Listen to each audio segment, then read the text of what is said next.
Okay, guys, so this is kind of day one. Well, it's kind of because we had day one before. So, we're gonna go a bit faster because last time we went for in-depth introduction and discussions and all kinds of scenarios. So, cloud provider data center availability in 2017. So, first of all, companies, you're the cloud administrator now, right?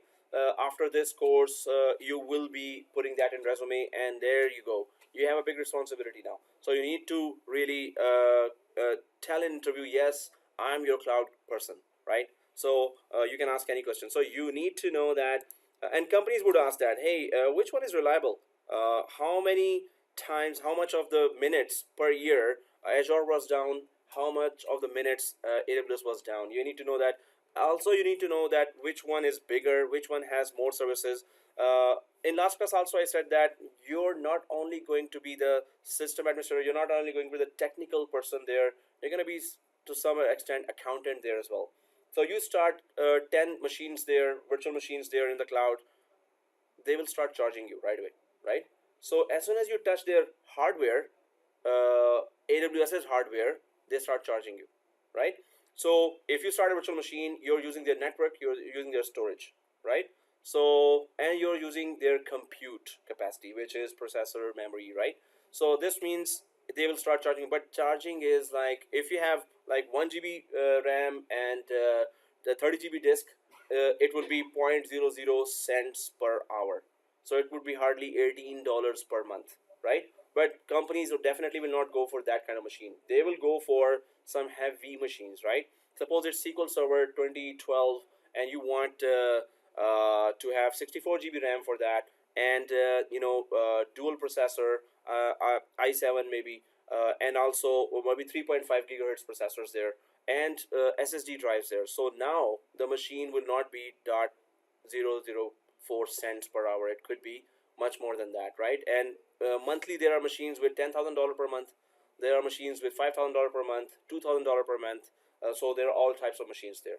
But the benefit is companies do not have to have their own data center. They don't have to procure a new server, heavy server. They don't have to wait for 6 weeks there for that server, right? And then they don't have to pay for that rent of the property. So all that expenses are gone. They need a machine for $10,000 per month rent. They use it. They use it for 6 months. The project earned them $5 million, $10 million. So what is $10,000 for that, right? And ultimately, they don't need that. Shut down, delete, done. So companies are saving millions there, right? Because of using cloud. So that's why every company is really eager to have. If you have already experience in level 1, level 2, level 3 support, and plus this certification, there are jobs outside right now. They need experienced people having cloud knowledge. So experienced people with cloud knowledge, you're in. You're many students who have done that. They got the phone calls from the companies. Okay, and the student, one of the students said, I clearly said that, hey, okay, I didn't do that AWS in a company. I don't have experience for that. They said, okay, you have system administration experience. You have been in a company with the IT department. Go ahead. We need you. So it was like that. But now more and more people are going towards cloud, so the competition is getting tougher, right? So what we need to know here is that AWS 42 locations, 8 coming soon here. Azure 34 locations across the planet, 4 coming soon. But those locations are what? They are called regions, right? In one region, you will have availability zone. Now, what is an availability zone? Availability zone would be a collection of data centers. Now, in Mississauga, you have one data center, suppose. So in Toronto, you will have the second data center. In Brampton, you would have the third data center. Why? Because in availability zone, data centers will be separate but near. Why would you want to do that? Data centers could be one in London, one could be in Toronto, but they create data centers in close proximity. Do you think there's a reason for that? Exactly. High level, so it's not only that the bandwidth is less, then they can fail over machines easily over the WAN with a lesser distance, right? So you would see in an availability zone, there will be data centers in nearby cities, right, or nearby locations. So If one data center, there's a data center level disconnection, so other data centers is nearby and machines will fail over right away, right? With using least amount of bandwidth there. So for 34 regions for Azure, each region has availability zones. One availability zone will have 3 to 5 data centers, 3 to 8 data centers. Each data center will have 300,000 plus servers. So it's huge, right?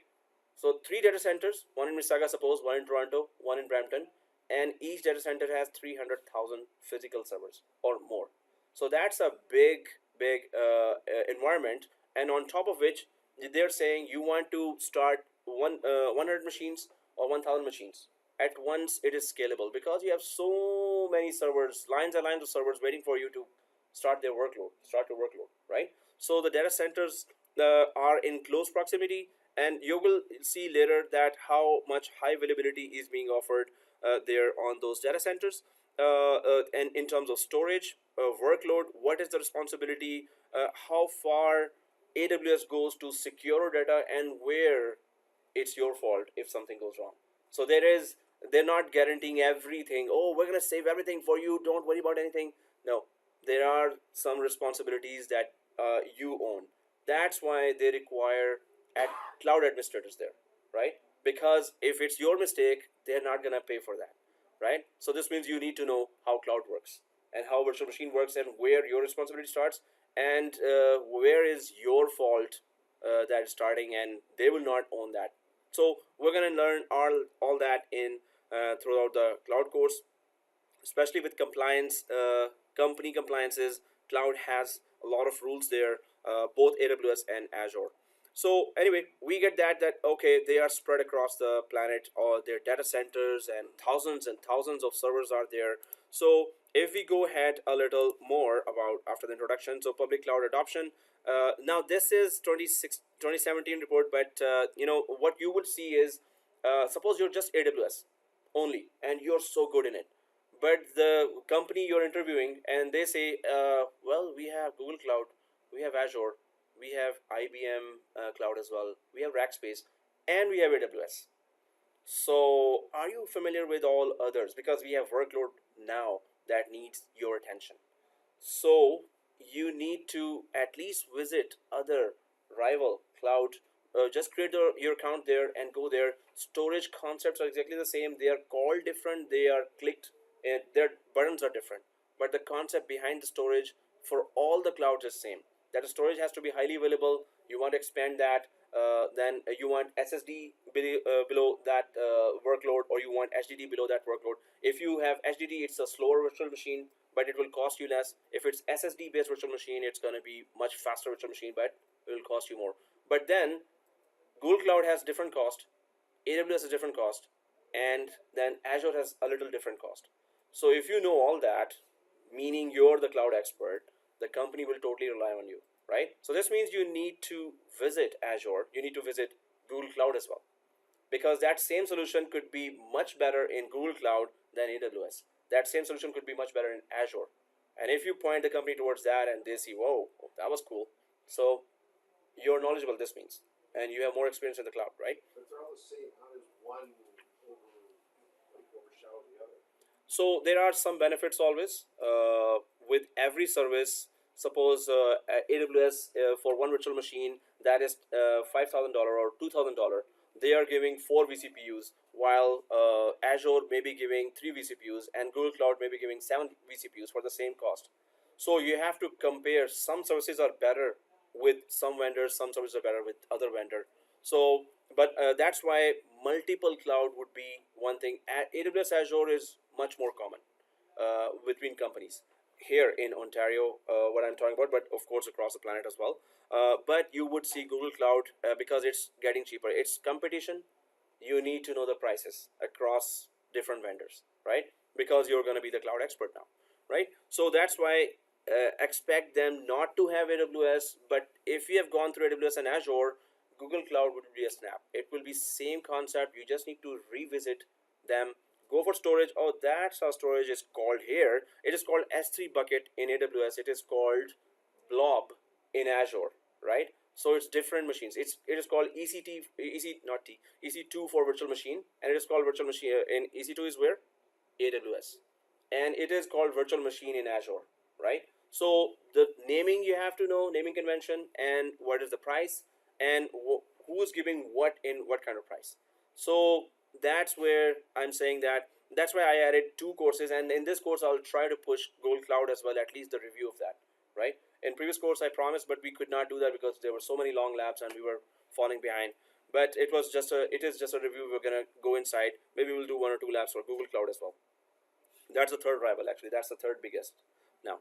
Okay guys, so we know that companies will have multiple cloud. We become expert of one, we can then identify those services in other clouds as well, right? So then the salary structure that we talked about in, and that's 2018 now. Again, AWS certified solutions architect is 121. If you have that kind of experience and can have some cloud related experience there with different companies, so it's the second one there with AWS. Others are just IT governance and project management, and then AWS developer is still the fourth one, and then there's CISSP security ones, then all come there. So the salary structure for 2018 is this, and AWS Solutions Architect Associate is still the top. And if I go for other one, that's the 2017 one, and AWS Solution Architect was the third one there, 125 actually. Previous one is 121, so actually the dollars went low because so many people are doing that, but still it's in demand. So, and then the job postings there for AWS are the most still in 2017 now. This is the graph, and then there are Azure. The most job posting after that is Azure, and then Google Cloud Solution, right? So these are the job postings. Now we talked about that already. AWS, that it's 2006 they started that. They started with that storage, and we know the storage, the most famous that we're using right now, that is based on AWS, is the storage company that is on AWS right now, and it's earning in millions now. Hmm? Dropbox that is on AWS. It's a success story. And then that streaming service, movie streaming service, Netflix, is on AWS. So that's just two big examples. Otherwise, there's a government cloud for AWS, Azure, and Google Cloud. Government cloud. So gov.ca, govcloud.us.ca. So government trusts the cloud. They have put their workloads on the cloud, but only government employees can log into that. And of course, banks are going towards clouds. Much of the workload is going towards right now. Non-crucial workload is going, but then crucial. Once the companies gain confidence on the cloud, they will start putting up their other workloads, critical workloads as well. So we have one lab there for failover clustering. Actually, it's an active passive machine. One machine is on premises, one is on the cloud. So that is very good lab, and that is possible in Azure. So we're going to be doing that lab. It's also tough, but the good thing is that you will get to configure your ESXi VMware hypervisor. You will be configuring Hyper-V as well, and you're going to be connecting that to the cloud, right? So that's where really the expertise, on-premises virtualization expertise are required, but you will at least get to touch some of those skills. So there it is just saying that the cloud services for Amazon are in 190 countries, and you can just spin up at any given time hundreds of machines, use them. When you're done, delete them, right? So saving a lot of money. You don't need those data centers there. And more cloud services are coming in US, Europe, Brazil, Singapore, Japan, and Australia. They're just saying they're expanding a lot. And again, some of the regions are showing here. Then if I go a little ahead with that, so AWS Cloud operates 44 availability zones within 16 geographic regions, right? So 44 availability zones here. We're going to be connecting to the nearest availability zone. So when we are connecting today, we're going to log into our accounts, and hopefully everyone brought their credit cards. What kind of question is that? Of course we brought. Oh, okay. Anyway, so but if you forgot for some reason, you can ask your classmate sitting beside you to have his or her credit card, right? Just kidding. So anyway, so okay. and do not ask the teacher. It's okay. It's totally allowed. Okay, so 44 availability zones. This means each zone will have 3 to 5 data centers. We know that, right? So we'll be connecting to US East Ohio or North Virginia, availability zone there. And there are other, actually, it will be the two regions I'm talking about. So 44 availability zones within 16 geographic regions around the world, with announced plans for 17 more availability zones and 6 more regions in these countries there. Again, as I said, 300,000 servers can be built on 2 to 8 different data centers.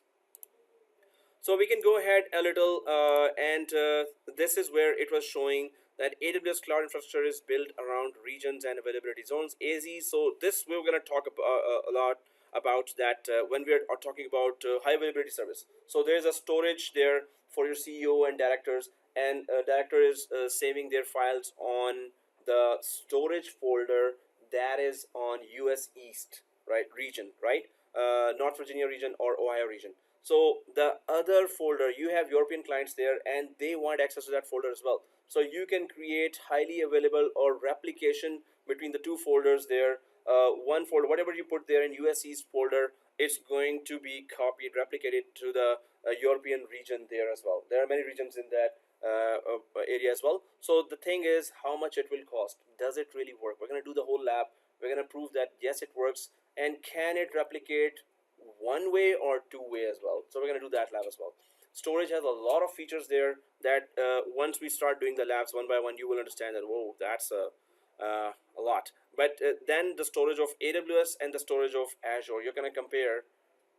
AWS has more features in storage and Azure has lesser features. But amazingly, in last previous courses, previous course, we had Azure.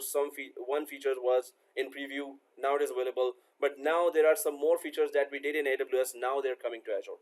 So Microsoft copies very good in all the services. Okay. So anyway, this is not a MCSA course, so I can say anything about Microsoft. But in MCSA, no, Microsoft is the best. Okay. A region is a physical location in the world where we have multiple availability zones. So we just need to know that the main component would be the main unit would be the region within that region. So you need to know where the regions are across the planet here. You don't see any region in African continent, but you will see now 2 or 3 from Azure and 1 from AWS, and Google Cloud already is working on that. But other than that, you can see in US most regions, Europe a lot, and China, and Australia just one, then Singapore, I think Malaysia here, and one in just this South American continent, right? That's strange, just one. Rio, isn't it? Well, Yeah, Rio. Brazil, yeah. Oh, Brazil.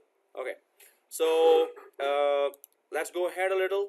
Availability zones consist of one or more discrete data centers, each with redundant power, networking, and connectivity, housed in separate facilities. So redundant power, redundant networking, and connectivity is there. These availability zones offer you the ability to operate production applications and databases which are more highly available, fault tolerant, and scalable. So how fault tolerant are these? We need to understand that concept. If you enable, so fault tolerance is available, some of the features are available by within the package by AWS, which are separately available by Azure, because Azure will say, oh, you want it highly available across the region or across the data centers. If it's across data center, it will cost you this. If it's across the region, it will cost you this. AWS has some granted features there. Okay, within the data, between the data center, within the availability zone, we will just give you high availability from our side. But if you want to go across the region, then we're going to charge you. So you need to know that who is charging what for what kind of services there, right? So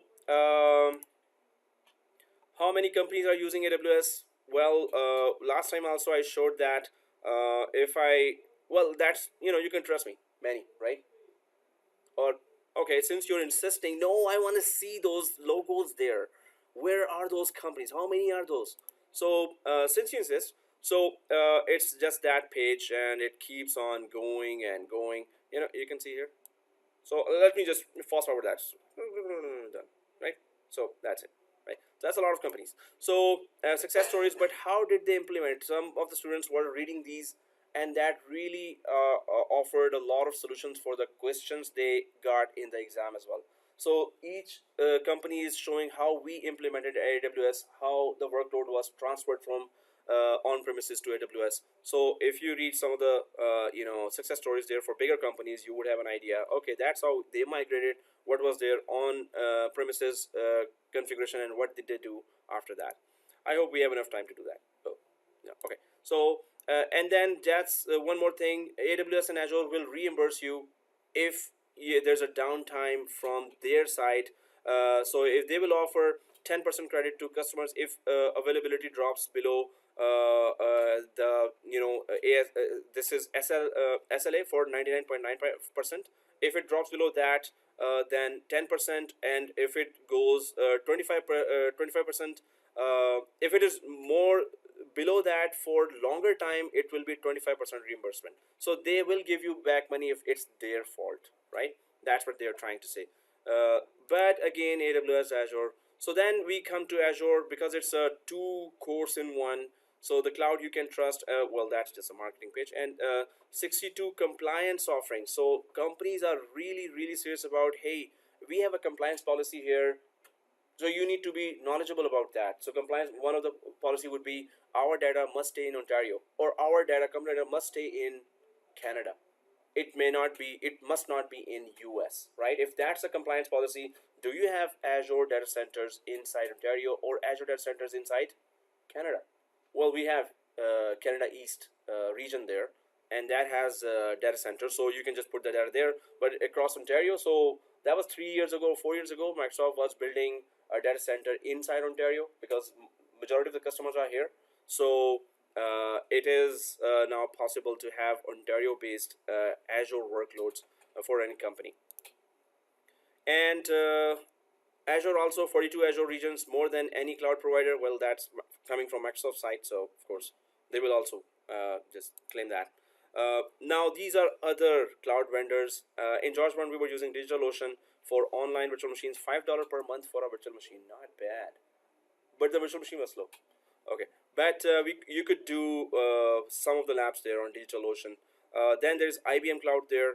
Google Cloud already there. Terramark and Rackspace are some of the competitors. VMware, we talked about last time as well.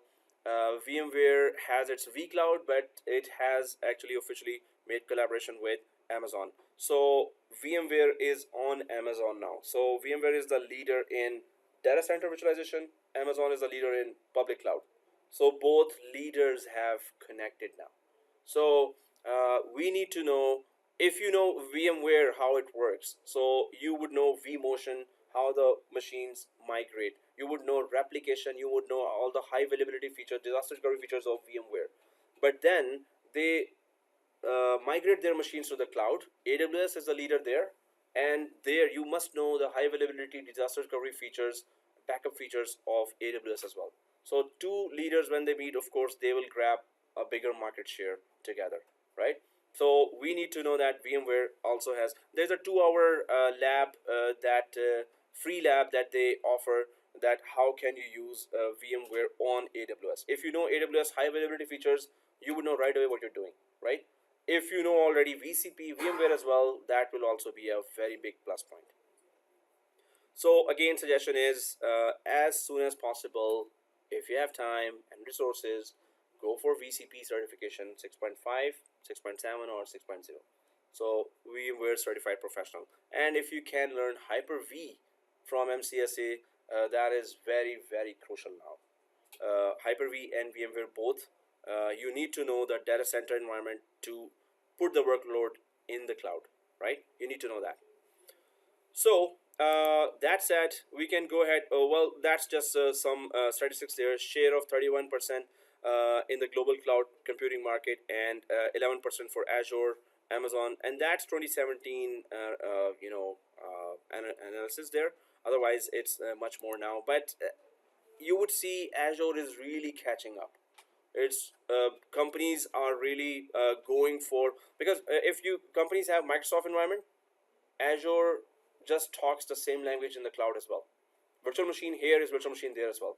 But AWS talks a little different language than Microsoft. But AWS, you need to see what kind of services they are offering and how fast and automated they are, right? So otherwise, you have to make a conversion of your virtual machine if you want to put it on the cloud. So we're going to do both. We're going to create a virtual machine in Hyper-V. We're going to create a virtual machine in ESXi VMware.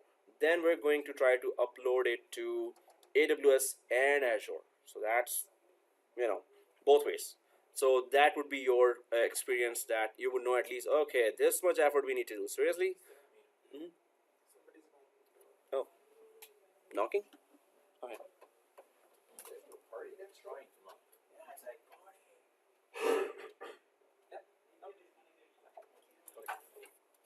And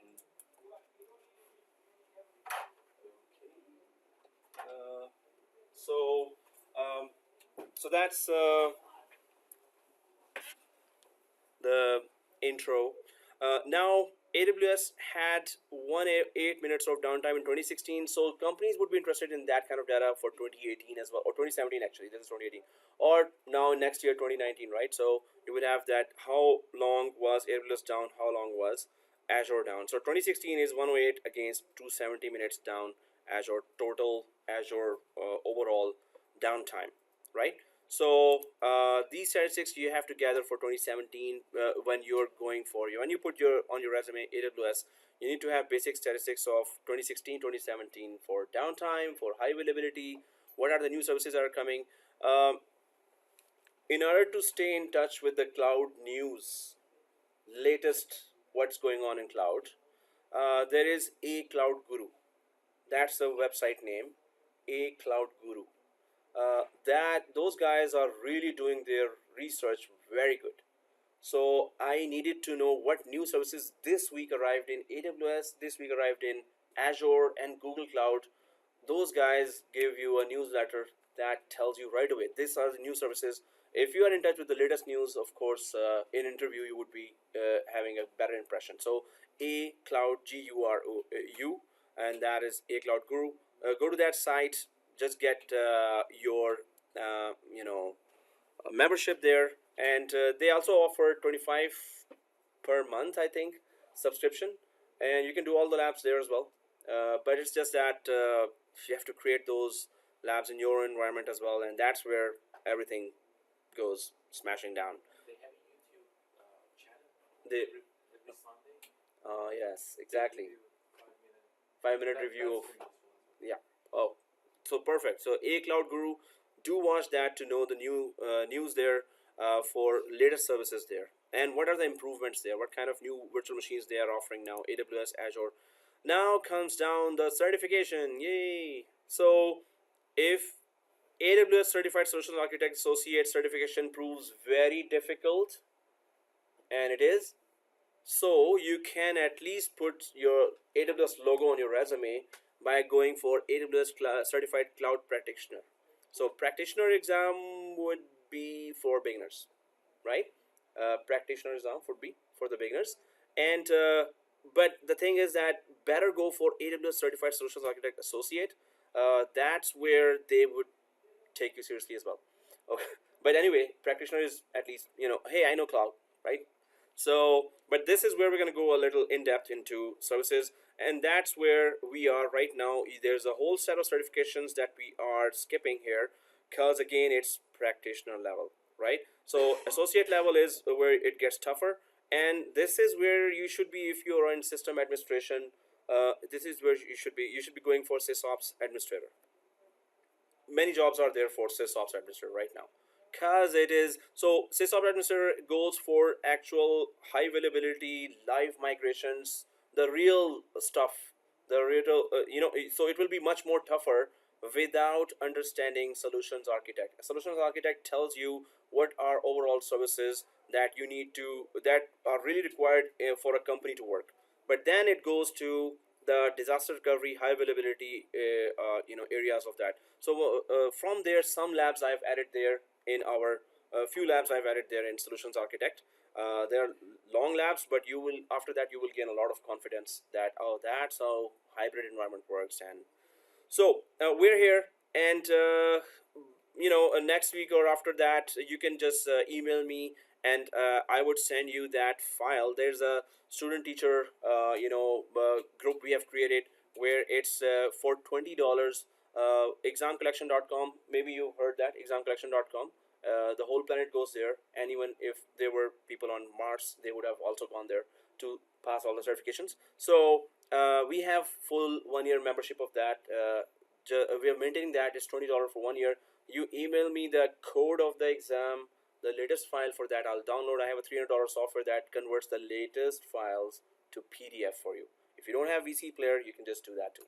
So, but you need to pass the exams ASAP, and as many as you can if you want. So the three there, AWS, Azure, and VCP. This is the best combination right now, right? If you're not VCP, better start planning about it. At least start planning about it as soon as possible for VMware certified professional, right? And that's also a lot of long labs there, especially disaster recovery and high availability of that. So we understand that we're standing actually here. So AWS Certified Solutions Architect Associate, then comes the professional level, AWS Certified Solutions Architect Professional, DevOps for developers, and again, DevOps engineer. That's then going to be a toughest one. Then there are some specialty certifications there, AWS Certified Advanced Networking Specialty and AWS Certified Big Data Specialty, right? So big data is a huge amount of analytics. Yeah, so but big data would be that huge amount of data is put there across a lot of databases, SQL servers there, and then you run some business intelligence applications on top of that and do analytics. But we have a DBA here, so at one class when we are covering databases, then we're going to be having a big lecture for Redshift, the big data. So, okay, cool. So here, specialty certifications, yes, DBAs would want to go for AWS Certified Big Data if you want to go for specialty, but definitely you have to go through this AWS Certified Solutions Architect Associate. Maybe better go for SysOps, and you can go for this. Otherwise, the CCIEs can go for advanced networking here with VCP, VMware's NSX as well, plus AWS's advanced networking specialty. So specialty, but again, the path is here that go for AWS Certified Solution Architect Associate. That's where they understand that, okay, this guy's good on AWS. Then whatever you go next, the track would be much clearer for you and for them, for the company as well, right? So we understand all that. It is architect exam, but my concept is go hands-on as much as possible, right? So that's why architect will be there plus a lot of hands-on. So some of the hands-on will be pretty boring for some, that create a virtual machine, seriously teach, are you kidding me? I know that, I do that all the time. But yes, some of us haven't done that, so we all have to go through that. But we're going to discuss every page, we're going to discuss every option to understand what's going on, right? Once you go through that with detail, you have full confidence next time when I say, okay, just create 5 more machines before the next class. There you go. So, but what are the best practices there? What are the vendor specifications, vendor recommendations there? We're going to follow that. So the certification side is this. We are going to give this exam. When you need that file, well, it's $20 for 1 year. After that, I can send you that file or any other file for 1 year on examcollection.com. Right?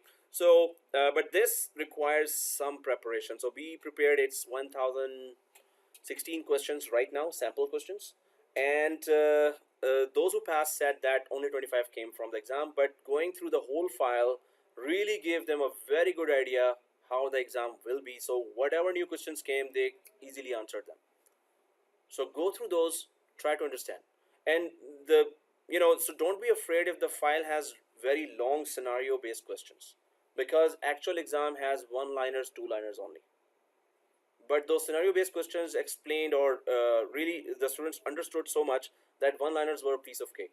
And second thing, they said that the labs we did really helped, because when we are doing networking labs, we discussed a lot about networking, all the options there. So the 1-liner, 2-liners were talking about those specifications there, right? So the whole all the labs will really be very useful then for you. Okay, so this course I'm going to be introducing one more lab for making a golden image and then scaling up the servers. So don't be afraid if it is $5, $10. I'm telling you again and again, just go for it and learn the labs, right? Learn the concept and do the labs. Okay, so let's go ahead. AWS Certified Solutions Architect Associate. This is a certification we are planning here, and then there's SysOps, and if you are a developer, you can go for that. But Solutions Architect, now they're kind of vague here that what they want to do in terms of what they're covering. So it will be like a little architect type of objectives. Of course, it's an architect exam. What else you expect there? So 1 year candidate overview. First of all, who are eligible? So 1 year of hands-on experience designing available, cost-efficient, fault-tolerant, and scalable distributed systems on AWS. So you must already have AWS 1 year experience doing all that. Yeah, right. So no, we're gonna go that level. We're gonna reach that level. And we're gonna be better than them. Yes. But if you have, handles Windows Server, you're good enough. You can do that. So hands-on experience on compute, networking, storage, and database. So these are the 4 areas we're going to be concentrating on starting today. We're going to go for compute. We're going to do some introductions there for the whole environment there. But then we're going to start doing the labs. Hands-on experience with AWS deployment and management services. That's what we want to achieve in this course, right? We need to reach this level within the course. They're saying if you already are there, then start the course or then do the certification at least. This is actually for the certification. So a hands-on experience with AWS deployment and management services. So how do we deploy a lot of machines there and how do we manage those machines? Ability to identify and define technical requirements for an AWS based application. You deploy an application on top of AWS. What are the requirements there? Which services do that? Identify which AWS services meet a given technical requirement. Well, these are just so those what we some of us do all the time. Knowledge of recommended best practices for building secure and reliable applications. Again, it's all applications. When we talk about applications and when we talk about cloud, I haven't talked about the types, right? So before we go ahead with that, what about the three types there? And can anyone tell me what those three types mean? So first is IaaS, then there is PaaS, and then there is SaaS, right? So what do they really mean? So, and what are the examples of that? So first of all, if you go for IaaS, so it is infrastructure as a service, right? But what's the example for that? Infrastructure, servers. So yeah, what is infrastructure here? The data center, right? The servers, the storage, the networking, right? That's infrastructure. So infrastructure as a service means you can start as many servers, you can create as many networks inside public cloud. So we can create, if I ask you to create, oh, okay, just create me one network with 10.0.0 range from 10.0.0.10 to 10.0.0.100, right? So you will create a private network, all machines 10.0.1, 10.0.2, 10.0.3, 10.0.4. You create a private network and they can communicate with each other. Then you can create a domain inside Microsoft domain or Linux network there, right? So how about if I say that, okay, go to public cloud and create that same private lab for me.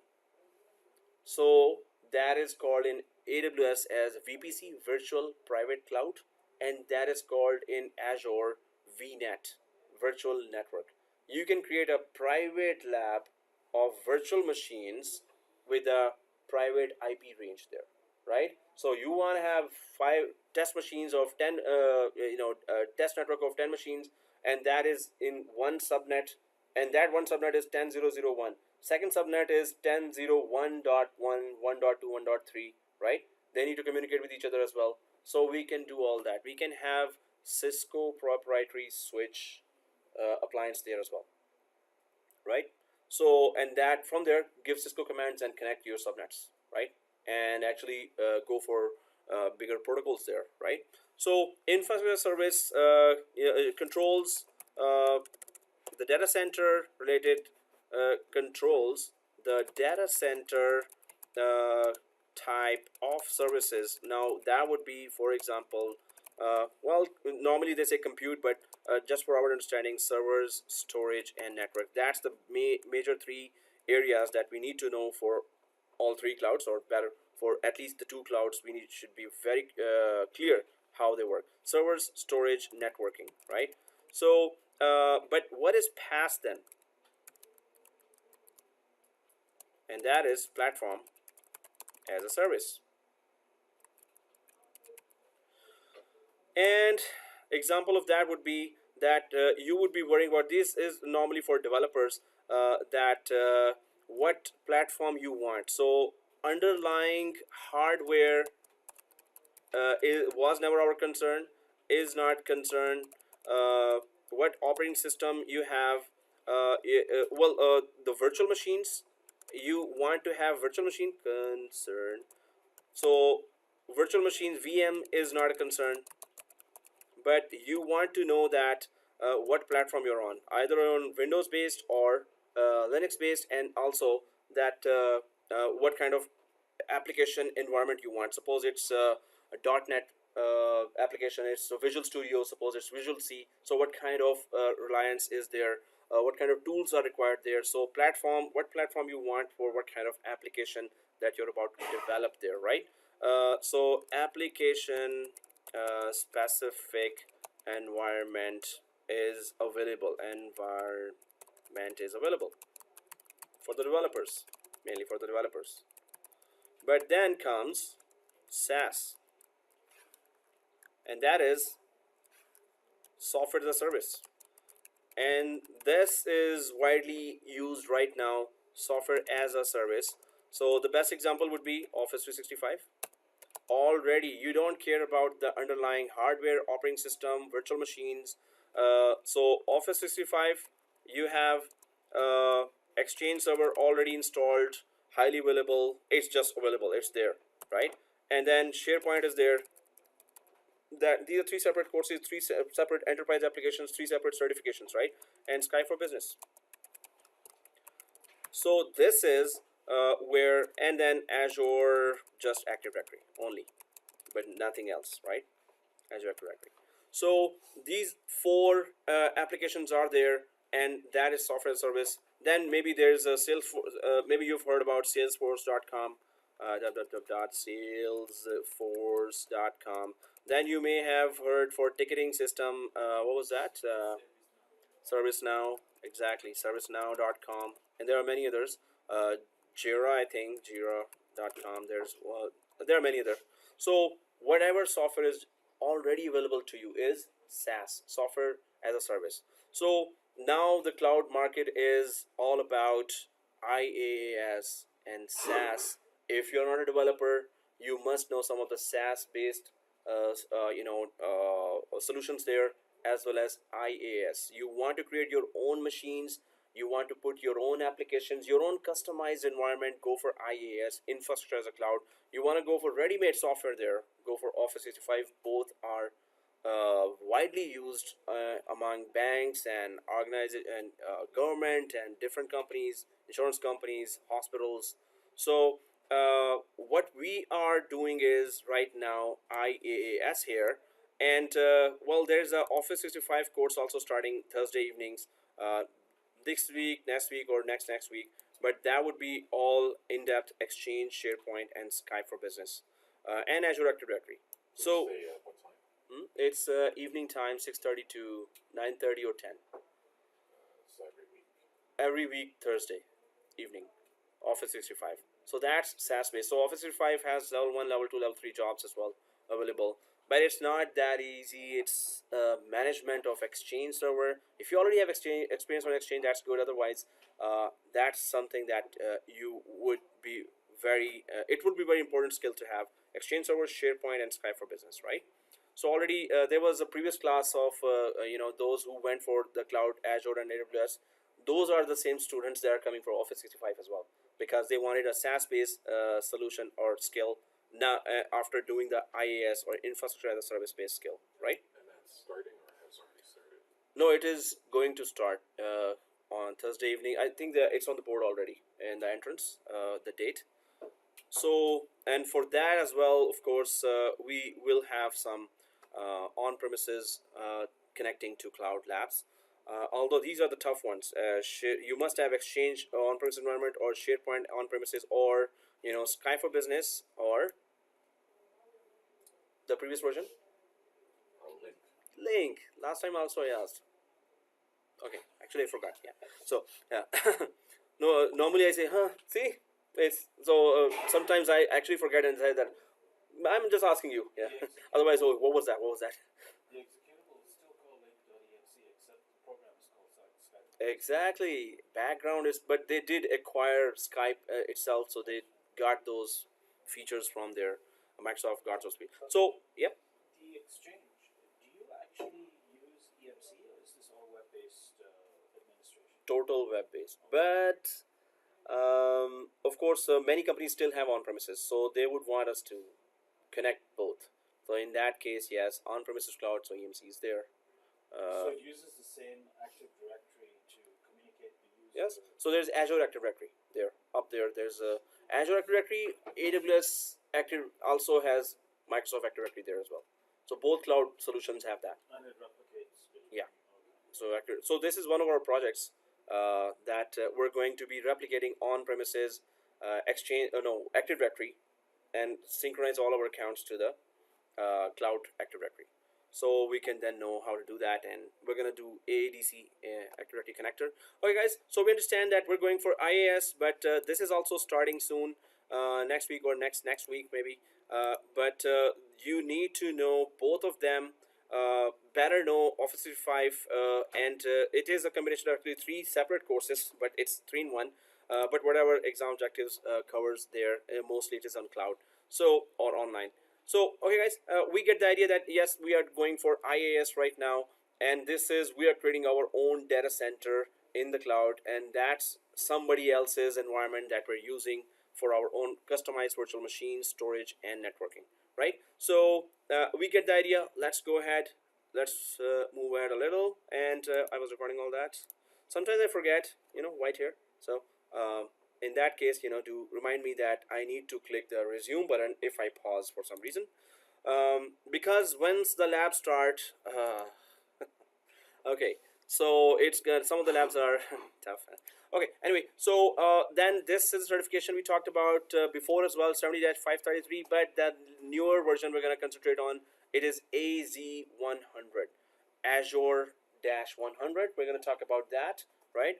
And we're going to cover according to the AZ100. This is the older name of the Azure certification that you must do for Azure Cloud Administration. This is the course, and certification name was, and it is expiring in December now, right? So better do this certification before expiration or go for AZ100. That's the newer name for this certification, right? Okay, we get that. Either we can do this in before December, or we can go for the new one. New certification would have also lesser questions. This has 400 sample questions, I think. So you want that now. Again, you can just join that teacher student group, and then you can just ask for this latest file for this certification as well. Whether it is valid or not, that is not, I don't know that. So students do ask, hey, is that file a valid file, or do send me just the valid file. Valid means the questions that are in the file will actually exactly come in the exam as well. So I don't know about the validity. If somebody just gave now, I would tell right away, hey, it's valid, give the exam now. Or if somebody passes exam collection, the exam, and goes to exam collection, that exam code page, and says, I'm from United States or I'm from North America and I passed. If somebody passed from North America, that file is valid. You see that, tell me, and I'll send you the exam, give it, pass, right? So validity, I normally don't know, but you need to prepare those exams, right? So let's go ahead a little. So that's where I normally, I just went last time as well, that if I click the Indeed.com and just type AWS for Scarborough, not GTA even, so you would have a lot of jobs there, available on. So this is just Toronto written there, and if I just go for AWS or Azure, so enter, and it is Toronto. So then the job starts coming in that they need AWS skills. If I just type Azure, it's going to do the same thing. Full stack engineer, RBC Toronto, Luma Drive, Cloudware connections, that companies there, Wire Solutions, they're all in Toronto right now. And AWS, Amazon.com. Oh, serious? And the employee says it sucks. No, just kidding. So AWS Partner Solutions Architect. Whoa, Amazon wants them. So do the certifications, go there, man. That's the vendor. Okay. Excellent. We get the second report. Yes, if we have that second report, wow, all the jobs are here. If you're not certified at that time, you'll be like, oh, I wish I was certified. So you'll be literally doing that. So do it now. Certification, start now. AWS DevOps, Microsoft Infrastructure Consultant. Wow. Microsoft Infrastructure Consultant needs to know AWS as well. Microsoft. It's purely Microsoft guy. So and cloud engineer. Oh, that's also AWS. So it goes on and on and on. And Vaughan, Toronto, just in Toronto, North York, Toronto. Okay, and pages are there. It's full of it, right? Full of all the jobs. Okay, not it. Yeah. So sorry. It. Okay, minimize that. So that's just Indeed.com. Then you go for Monster.ca, long list of jobs. Maybe same companies, maybe different. But if I were you, I would just give AWS and put my resume there. Just see the what is the response, right? So they really need those guys who are. Now this is the book that you need to. If you're a book reader, unlike me, so you would need this book. Although I bought it still. I didn't get time to read, but anyway, I bought it. So it's a ebook. It's $35. Get it now and start reading. It's just a few hundred pages. So 100. So but this is AWS Certified Solution Architect official study guide. So it's to the point. That's a good thing about it. It's a study guide, right? So it's not that full book there, but this really helps some students who are book readers. Okay, anyway, so this is a book. This is the only book actually for solutions architect. There is no other, actually even other vendors didn't come up with, otherwise there is a, for dummies book. There's a for unleashed CDs there, but this is the only one out there. So this is, you've noticed that. Let's click next. And 10 February, ignore that. Okay, so yeah, it started today, which is what, October? 7th October? 6th October. And yeah, it's a 4 hours class, and it's gonna go for 2.5 months, because just 4 hours in 1 week. And I don't rush. So if we are doing the lab, we're gonna take our time to do that lab, right? And we're gonna take our time to understand that lab, right? So if you don't get it, I won't go ahead, or I'll try to make sure that you get it. If you don't want to get it, that's another thing. Then I'll just go ahead. Just kidding. Okay. So, but of course you want to get it. So it's going to be longer. Suppose I say 15. No, actually it's more than 40 hours. So if it needs 15 classes, 10 classes, 12 classes, 13 classes, when the topic finishes, we finish the course, right? So we then get to understand properly everything. But we're going to take our time. So, but yes, we still don't go that slow as well. Are you the easygoing type? Now that's just what I say there. It's your choice either to be lazy and simply attend the class, not to the instructor, pretending you understand everything he said, go home and stay being too busy to have time for study. Well, I'm sure you're not, but please don't be like that. So if you are doing the lab with me, it is being recorded, and you will be given that on YouTube. You need to repeat that lab at home. The other best practice that we've learned the hard way, or I've learned the hard way, that when we do the lab, we're going to create a lot of objects there on AWS and Azure, right? So when we have created a lot of those, at the 4th hour, when the class is finished, we're going to delete everything. So we're going to delete everything, because even if it is free for 1 year, some of the labs will go out of the free tier limit. So it's going to say that, hey, this is out of the free tier limit. Are you sure? So free tier, out of free tier limit means that some certain cents will be charged per hour, right? So we're going to delete every lab at the 4th hour. And then you're going to redo that lab at home and create those screenshots and put them in MS Word document and send to me. Thank you very much. no, but that's gonna be very important for you. Repeat, repeat, repeat, repeat, right? So if your laptops, if you're working on your laptops, we need 16 GB RAM. 8 GB RAM is okay. 4 GB is not okay, and 8 GB is okay, but it's going to be very slow because ESXi hypervisor needs for its own running 4 GB RAM, and Hyper-V, the more RAM we give, the better, right? Because both virtual machines we need to communicate with cloud, both clouds, right? So at least 16 GB is good for your laptop. You can bring your laptops here, and you can use, when you bring your laptop, try to connect those Ethernet cables. It's faster. The Wi-Fi sucks here. Okay. Oops. I hope my boss didn't hear that. So, are you sure? Not sure. Are you the active and hardworking type? Let me know if I'm going fast. You know, the topics will be long and labs will be long, but you gain the confidence after that. Ask me to repeat what you don't understand, and please do that. Not shy of asking simple and easy questions. Yes, you're welcome to ask any question. But you know, some students are so passionate, so passionate. They keep on asking many technologies related to that one feature that we're talking about, and then they really go off track. So I'm gonna tell you when you're going off track, right? So it's like, you know, some other service did that, so does this do to, and then if it gets longer, then I'm gonna ask you to. So we can discuss that in the lab. Work on your home lab and SMS me, email me with screenshots, or call me if you're stuck. If you call me, you know, if I may be in the other class, so I may not answer, so just leave me a message. Otherwise, just WhatsApp me what's going on and just send me that screenshot. I'll tell you what to do. If I don't know that, there are so many errors that I can't possibly know, so I'll Google it myself and let you know. Or you can Google it yourself and save your time. So work on hands-on lab minimum 2 hours daily. Well, depends on. So every lab will be recorded. All lectures, all lab steps, and all the jokes, of course. Everything will be recorded, and nothing is edited. So unless it's you know, something I really need to edit. So otherwise, no, I don't have that time to edit. So better create those screenshots. They will go a long way with you. Your notes will be helpful for you even after 1 year.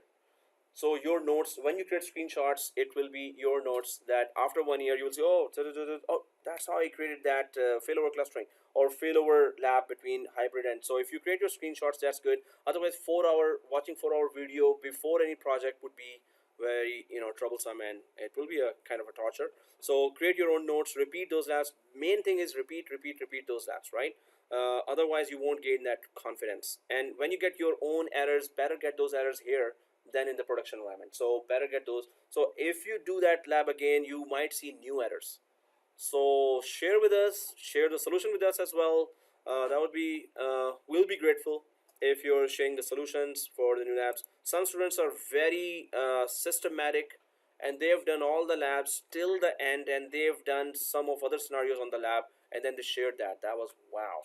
The type of hard work they were doing was amazing. In previous course, there was a manager, a senior manager from CAA company, CAA, right? Big company, right? So he was doing all the labs while a senior manager. He was really doing a tough work. All others from different companies, they were really working hard. So guys, I need your Gmail only. So it has to be Gmail, and you need to send me on this email address. And when you're sending me your Gmail, because, and why only Gmail? Because it's going to I'm gonna upload the video on YouTube, and I'm gonna add your Gmail to that, and YouTube will get authentication from your Gmail. So if you open your Gmail and open the YouTube, you will be able to see the video. As soon as you close your Gmail, you won't be able to watch that video on YouTube, right? So I need your Gmail, and please note it down. Take a picture of that or note it down somewhere, and just send me your phone number and your full name, and from your Gmail you can send that, right? So please take down that information, those who haven't done that. And those who are coming from different classes, like some are doing MCSA with me, you know, still for this course, please do send me again, so I could add you, to the Google group and YouTube video. So we're gonna start the lab now after this.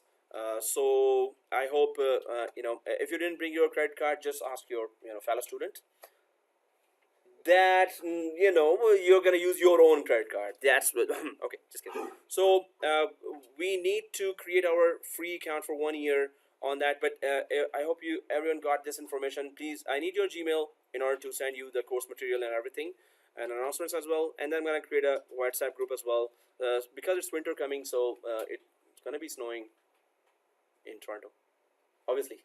So in that case, yeah, we'll just exchange our plans. So okay guys, this is the information. Please send me on itguyme@gmail.com. Yeah, it's a weird email, but so itguyme@gmail.com. Just send me that information. Do not send on the college email, but itguyme@gmail.com. Please send on here. Full name, subject is net plus AWS, subject is net plus AWS, and phone number, and well, that's it, your full name. So I hope you have WhatsApp, or just say hello on my WhatsApp as well. Oh, I didn't put my phone number. Okay, let me just do that. So oh, it's Jersey.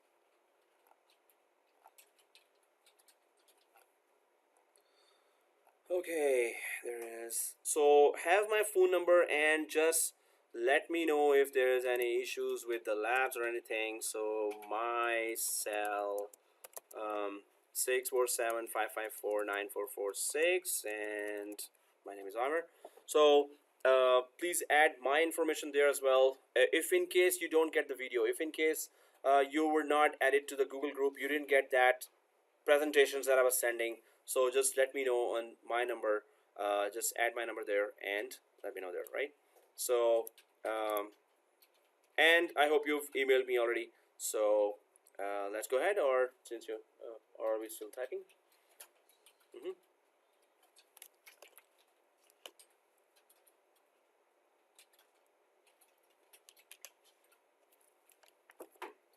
So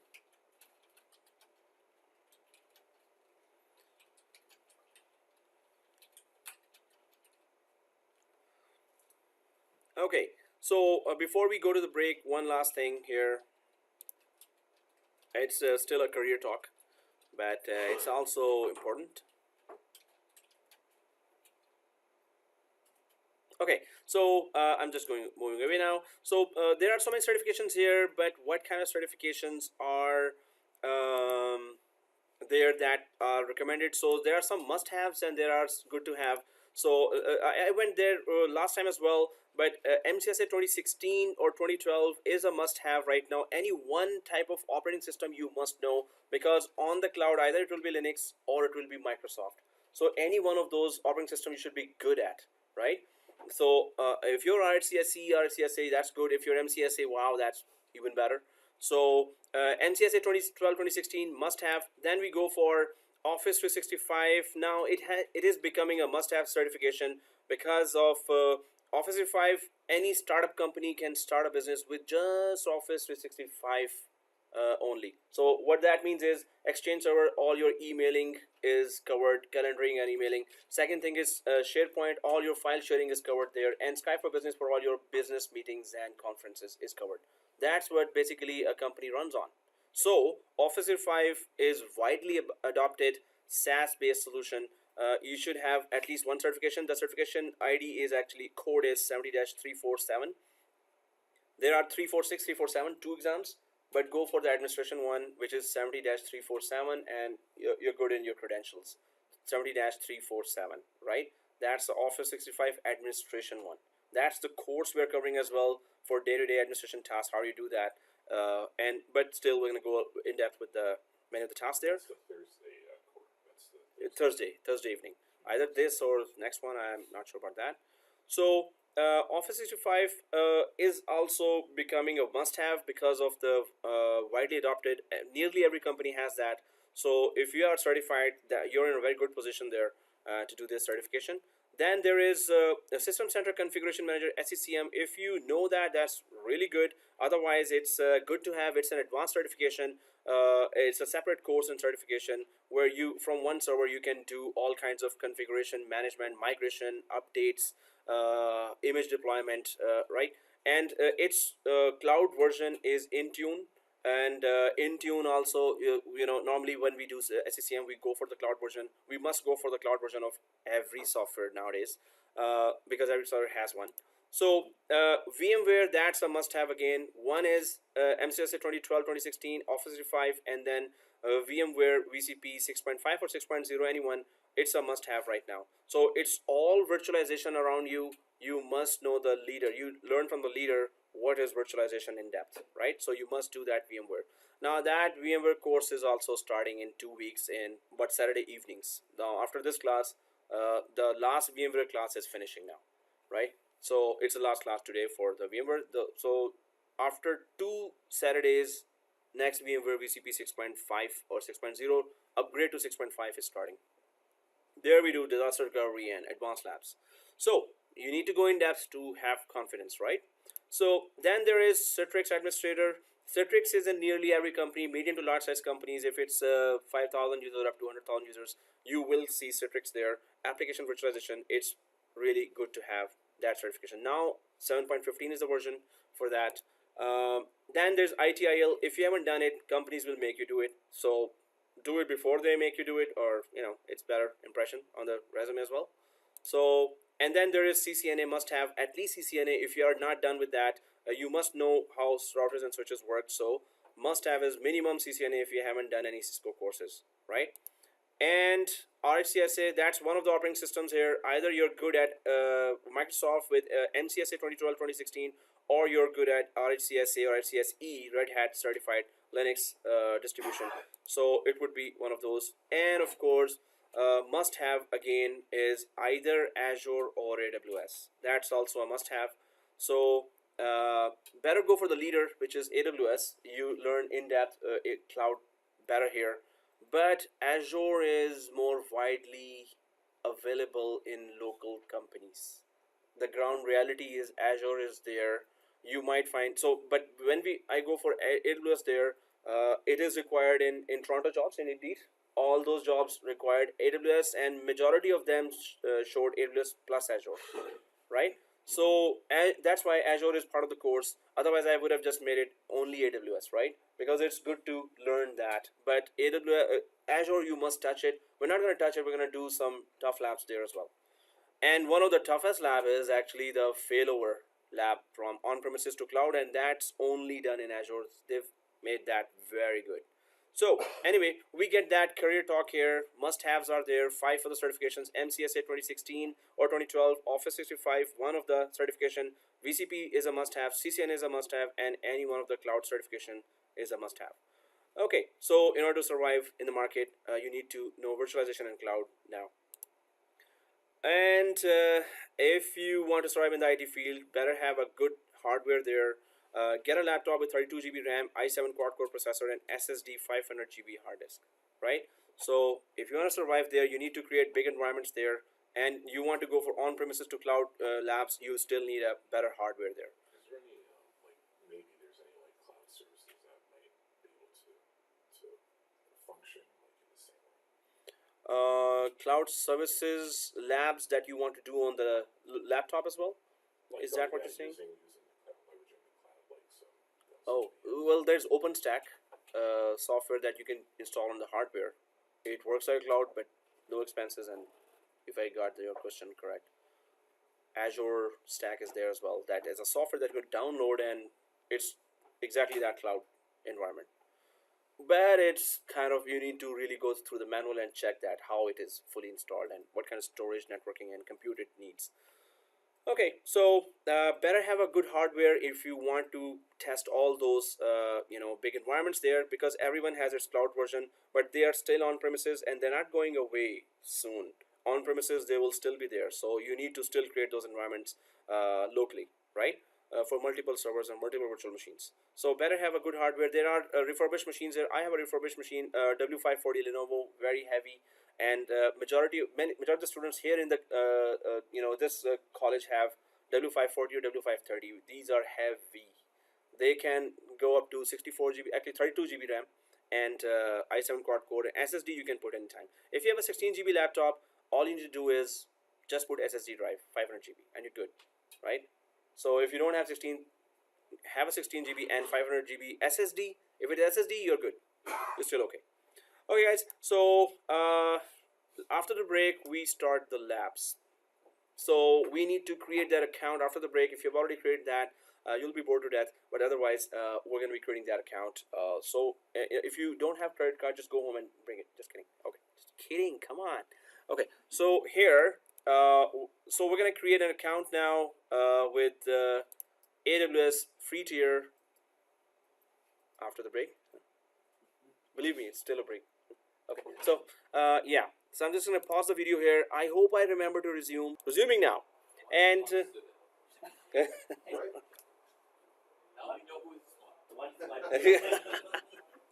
all right. So good. So here, after resuming, now let's just go to Google it and Google free tier, not Google free tier, AWS free tier in Google. So let's go to that AWS site and create that account. So how many have not created yet AWS account? You did not, and you did not. All others have created already, right? AWS account. Yeah, I created, but it's asking which area I'm interested in. So which one do I have to select? Oh, this is anything IT administration, IT or something. So here AWS, Amazon.com. If you just type AWS and type free tier, so AWS free space tier. So you have to log in from the other account which I just created now, and that is AWS, right? Master. What is the password? Oh, sorry. Password is understand. Understand. Small case. Understand.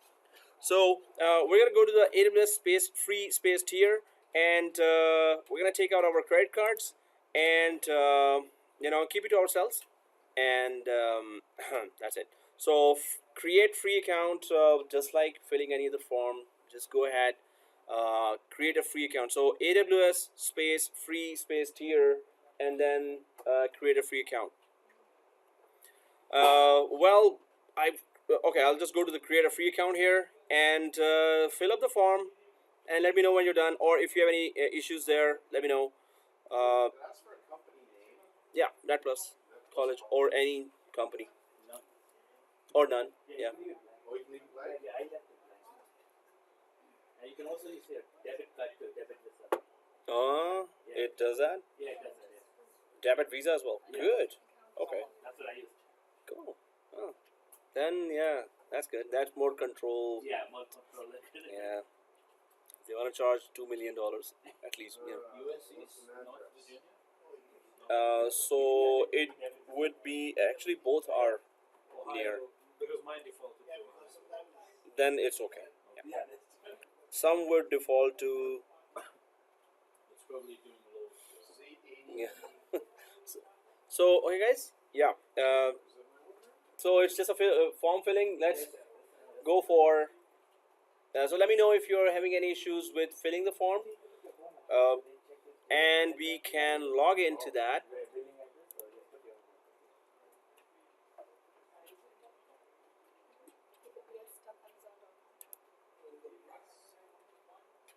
So and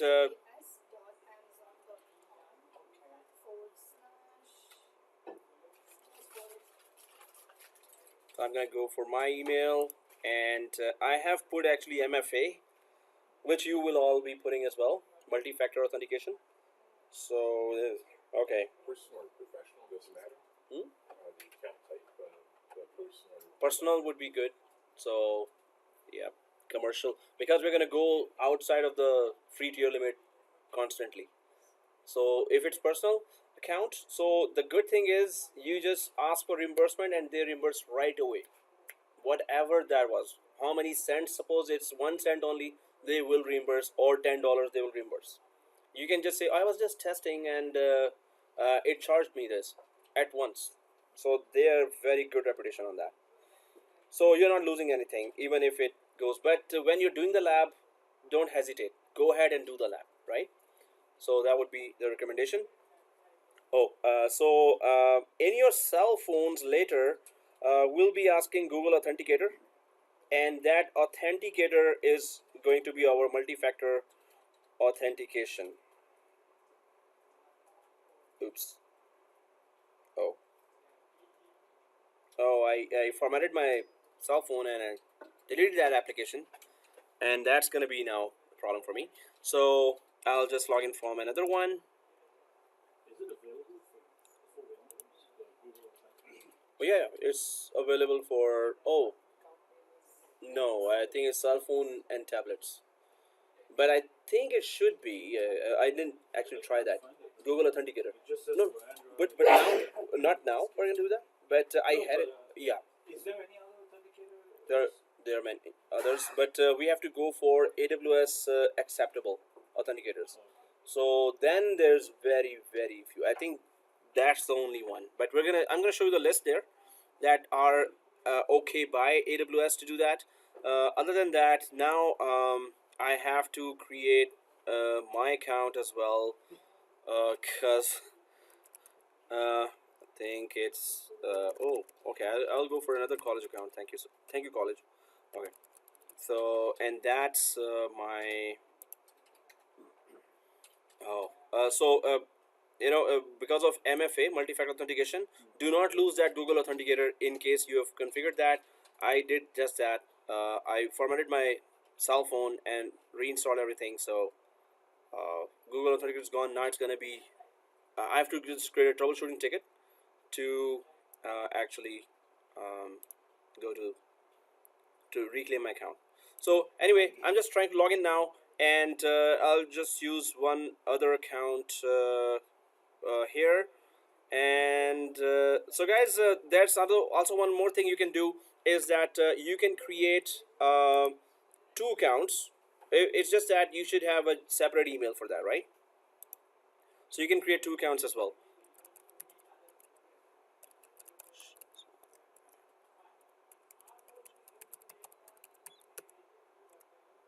Oh, good.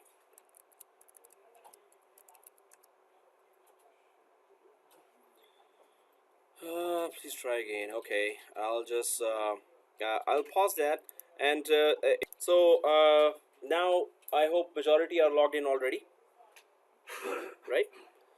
So as soon as you're logged in,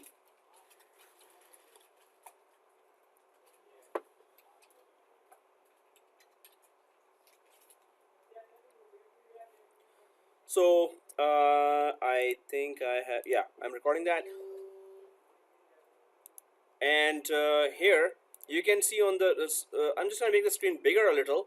If you have logged in, you're going to log into this screen here. You may not see these services because I've used that or recently visited that, so this area would be empty for you.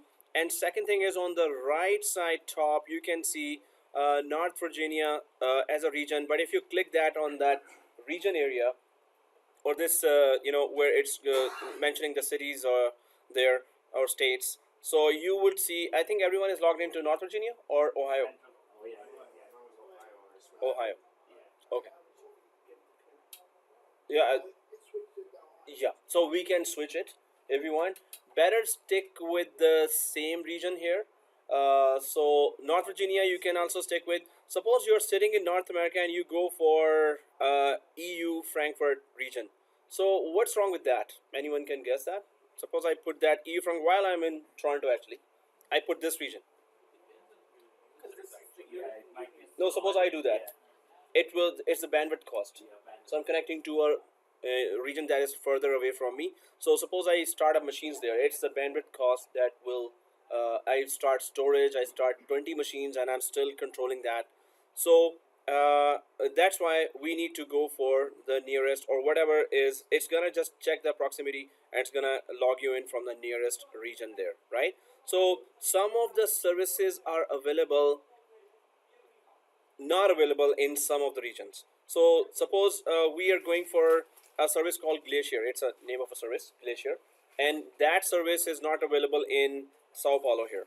So wherever the service you go inside, there are these services, right? I can go inside S3 EC2, Route 53. There are different services here, Elastic, Beanstalk, or IAM. So if the region is grayed out there, of course, that means that service is not available in that region, right? So, well, wherever there are a lot of customers of AWS, yes, the service will be available, and North America is, of course, and Europe, the most customers are there actually for AWS. So, or whoever is using that these services. Excuse me. Yeah. Sorry for that. Okay. What is the credit card number and this and that? Credit card you can ask from No, and no. If it is free, then why should I? no, you should give the credit card number because it would want to. So they need to know you are who you say you are. So for that credit card information, you have to put there. Oh, okay. And don't worry, they will only charge $1 million. Just kidding. So they're not gonna charge anything. They're not gonna charge anything because this thing generally freaks out people. So they will not charge anything. Don't worry, because we are all on this, and previous all courses we have done that. So go ahead and fill up that form. Okay.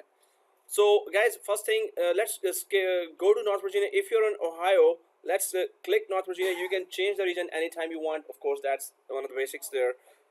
Then, okay, first thing, it's North Virginia. Now, ignore that. It's Georgetown College written here.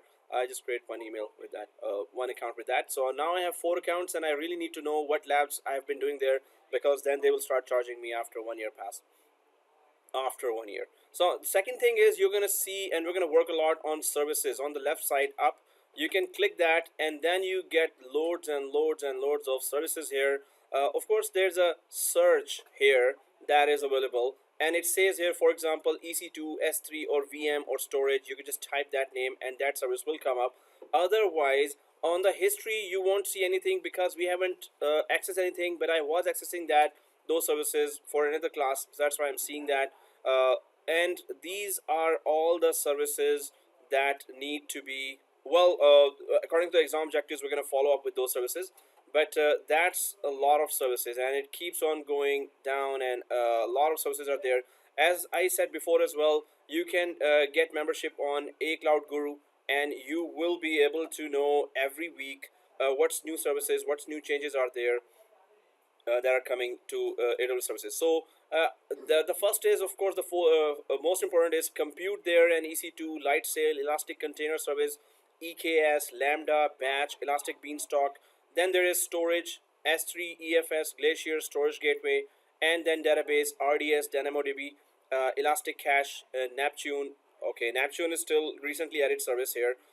Amazon Redshift. So sometimes when I'm doing a course and the service is not there, next time I see another service, so the improvements are coming from them, from their side. They can just add anytime any service is their network, right? So they announce that and they add it. If we are in touch with the news, we will know that. Then comes a migration, which is one of the most interesting one. AWS Migration Hub, where you can have all the migration tasks done. Application Discovery Service, Database Migration Service, Server Migration Service, SMS, they also call it, and Snowball. This is very important. Snowball, they just send you a device, a physical container, and then you can put your data inside and then ship it back to them, and they're gonna upload all their data, all the data that you wanted uploaded to your region, whichever folder you wanted. So they also send 18-wheeler truck. No kidding. They also send 18-wheeler truck. If your data is so huge, that's gonna come in hundreds and hundreds and hundreds of drives there. So that truck will come there, and you will connect that to your data center, and then transfer all the data, and then the truck will go back, and in AWS data centers, it will connect and upload all that data that could have taken years for you to upload. It's so much data. They would upload it in 3 to 6 months, right? All that data.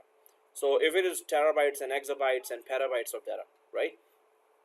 So that's one of the migration ways, or moving your data up to the AWS cloud. That's how you can do that. Networking and content delivery here, that's very interesting. VPC, Virtual Private Cloud, that's a 4-hour lab there, that we can create private networks inside our public cloud. CloudFront, again, the data delivery method. Route 53 is okay. So somebody's ready with all the topics. That's very good. So port 53 is used for DNS and the name hence Route 53. API gateway and direct connect. Direct connect is that you can have lease line there, a very fast connectivity between your data center and the AWS cloud, right? So then there are long list of services actually, developer tools there, CodeStar, that's just developer side of things that we're not covering here. If it was DevOps, I would have gone through that. Management tools, CloudWatch. This is the one-stop monitoring application for the whole cloud services that we're going to be talking about. Whatever is the exam objective, I'm just trying to cover that. Otherwise, there are 1,300 services that we can't possibly cover in one course. AWS auto scaling, very cool service that you want one computer. Suppose now it's Christmas is coming, right? So a lot of shopping is going to be done on the cloud. Suppose you have some application there and that offers some kind of service that would be required. Now you put that application for only 2 virtual machines, but then all of a sudden during the Christmas days, lots of users come there. All of a sudden there are 200,000 users there. Now you don't have time to create new machines, so you can configure AWS auto scaling that if in case we need 20 more machines, so automatically create a new machine and start it and connect all the users and divide all the users, load balance all the users there. And if it needs more and more and more and more, keep creating more and then turn them on and then let the users connect. Suppose the users are less now, users have gone, then it's going to delete the machines automatically as well. Wow. So what else you need? Yeah. Yes, exactly. According to demand, it increases. According to demand, less demand, it decreases as well. But there are many other services there. Again, Cloud Formation, Cloud Trail, some of the monitoring applications, and as well as also for the application itself to be connected properly. Config opworks, it goes on. That's all these services, media services. I'm just gonna go through or fly over that because we need to at least go through once through that. Machine learning, then machine learning is all AI, where I thought maybe you have learned about Alexa. That is Amazon machine learning, and you can automate your house. Alexa, oh, tell me the weather, and it will tell. Or just like last week or 2 weeks ago, what it did, it just emailed somebody's emails to some other people automatically, which were private emails. So but it's automation. You can tell it, and you can connect that device to your home appliances, and it can start make them work and or stop them as well. So this is machine learning. There were less applications before. Now there are a lot of applications that are AI or artificial intelligence, and you can do some development on that for your own company, right? So one of the student in previous class was saying, again, that CAA guy, senior manager, he was saying that we have already in our company put some of our electronics or some of our equipment there to connect to our AI there, and when we say something, it does that. So turn on the lights of the whole hall there. So turn on the lights and it just turns it on. So you need to buy, companies are investing in AI and they are automating many of their works there, right? So if we go down further, well, then there is analytics again, Athena, EMR, Cloud Search, Elasticsearch Service, Kinesis, QuickSight, Data Pipeline, AWS Glue. Now these are very weird names there, but of course you can see under one topic that if you want to find something, you can go for big data and analytics. That's where you will find those services. Security and identity and compliance, that's where we're going to be having one lab, one big lab there, IAM, identification and access management. So that's where you create users for throughout the cloud, and then you give users access to different services across the cloud. Cognito, Secrets Manager, Guard Duty, Inspector, Amazon, Macy, AWS Single Sign-On, and Certificate Manager. You can also get your certificates. So from GoDaddy.com, we take certificates from DigiCert, another company online that we take certificates from. So you can, AWS has its own certificate manager as well, just like it has its own DNS. Directory service. So AWS has Microsoft Active Directory as well. So we're going to create some machines and we're going to join them. So online, we're going to create the machines and join them to our domain that we're going to create in AWS.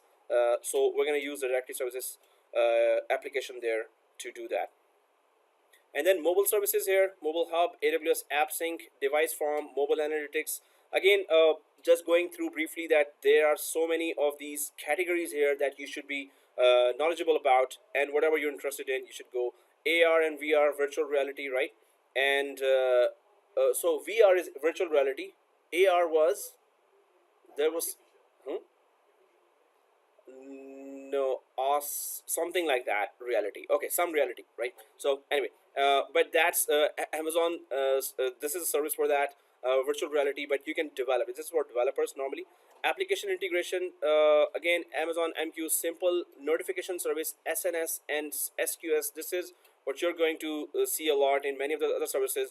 Notification services is that, of course, it's going to notify you of any application going down or having some modification in, and you want to be alerted.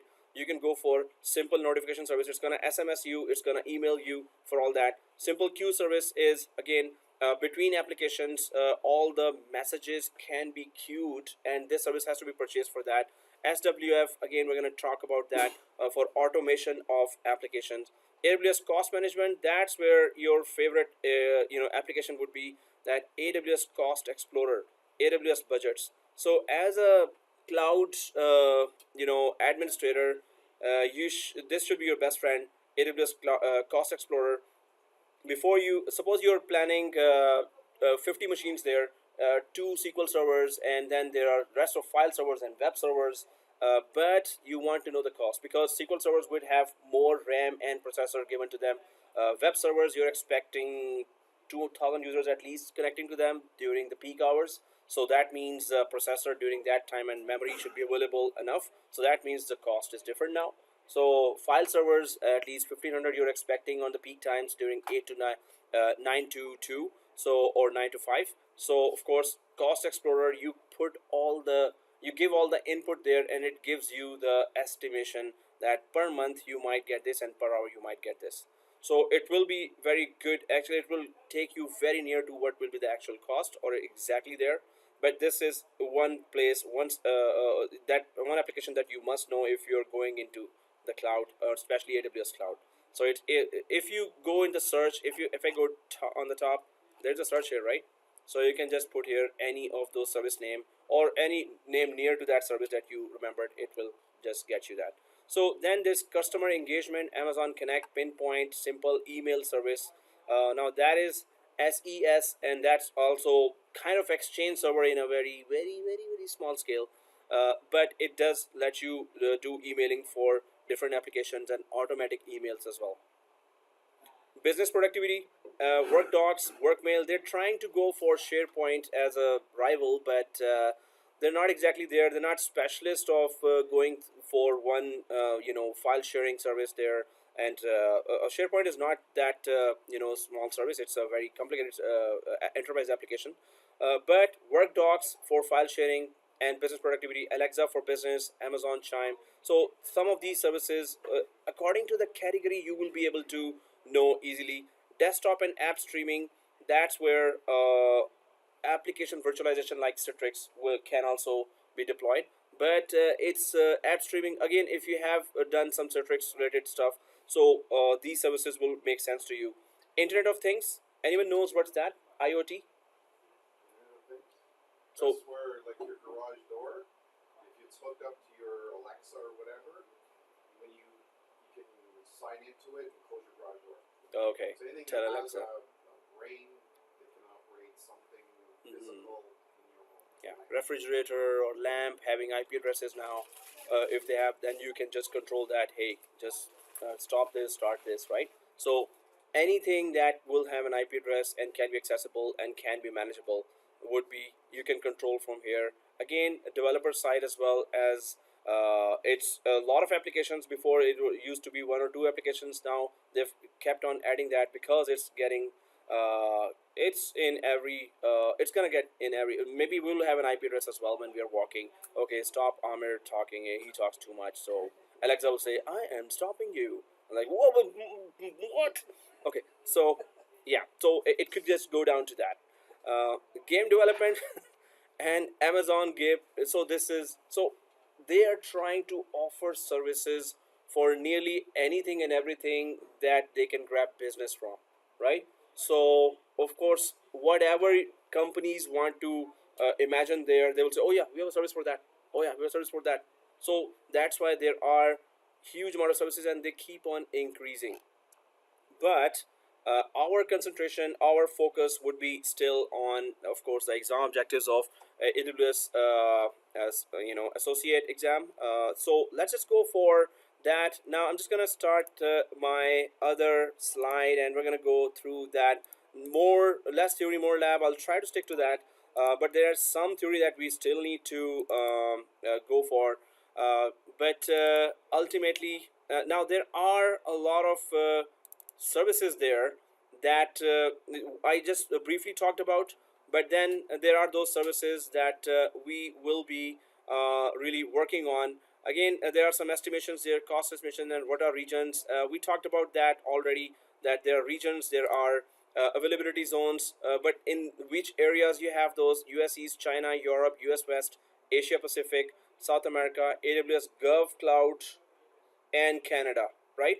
So AWS GovCloud, and that is US government has their workload in AWS. Azure has the same, Google Cloud has the same, right? But you can see in Canada, investment is not that much for AWS as well as Azure, although Microsoft is going much further in terms of cloud presence in Canada. But we have to still see that. Now, each availability zone is isolated, but the availability zone in a region are connected through low latency links. So that's what I was saying, that if they created a region, yeah. Oh, sorry. Maybe there was a question there. So, maybe. So the thing is that. Oh, there was. Is there a technical latency? Is there a specific latency? Well, that considers? the specs are upcoming, but it's still in a one slide. But normally it is 110 ms, or it's into milliseconds. That's why I was saying that within your Mississauga or Toronto and Brampton, you would have data centers like that there for the minimum latency there.